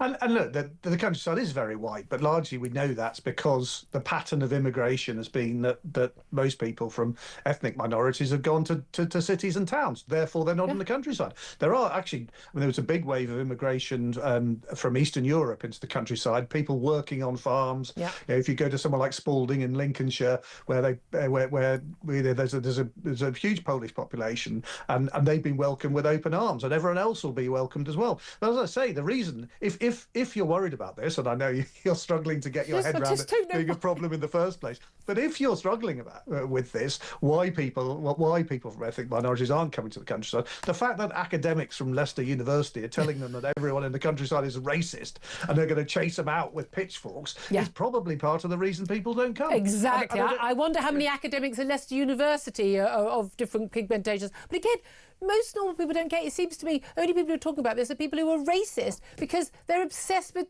They're looking around going, oh, they've got a black face, they haven't. I can't imagine that being something I would even register or notice. Were I in London or were I, in the Cotswolds? It's utterly bizarre. Tim, thank you for talking sense. Chief Executive of the Countryside Alliance, Tim Bonner there. Benedict Spencer. I mean, the only solution for this is bussing people in. They did this in America. They bussed kids from black neighbourhoods to schools in white neighbourhoods and kids from white neighbourhoods into black neighbourhoods. We're going to have to be bussing people. I know you want to go on a holiday to the Caribbean. I know you'd rather go to the Costa del Sol, but you're black or brown, and therefore we're going to take you to the Lake District for your holidays, whether you like it or not. Nice idea, but there aren't any bus routes that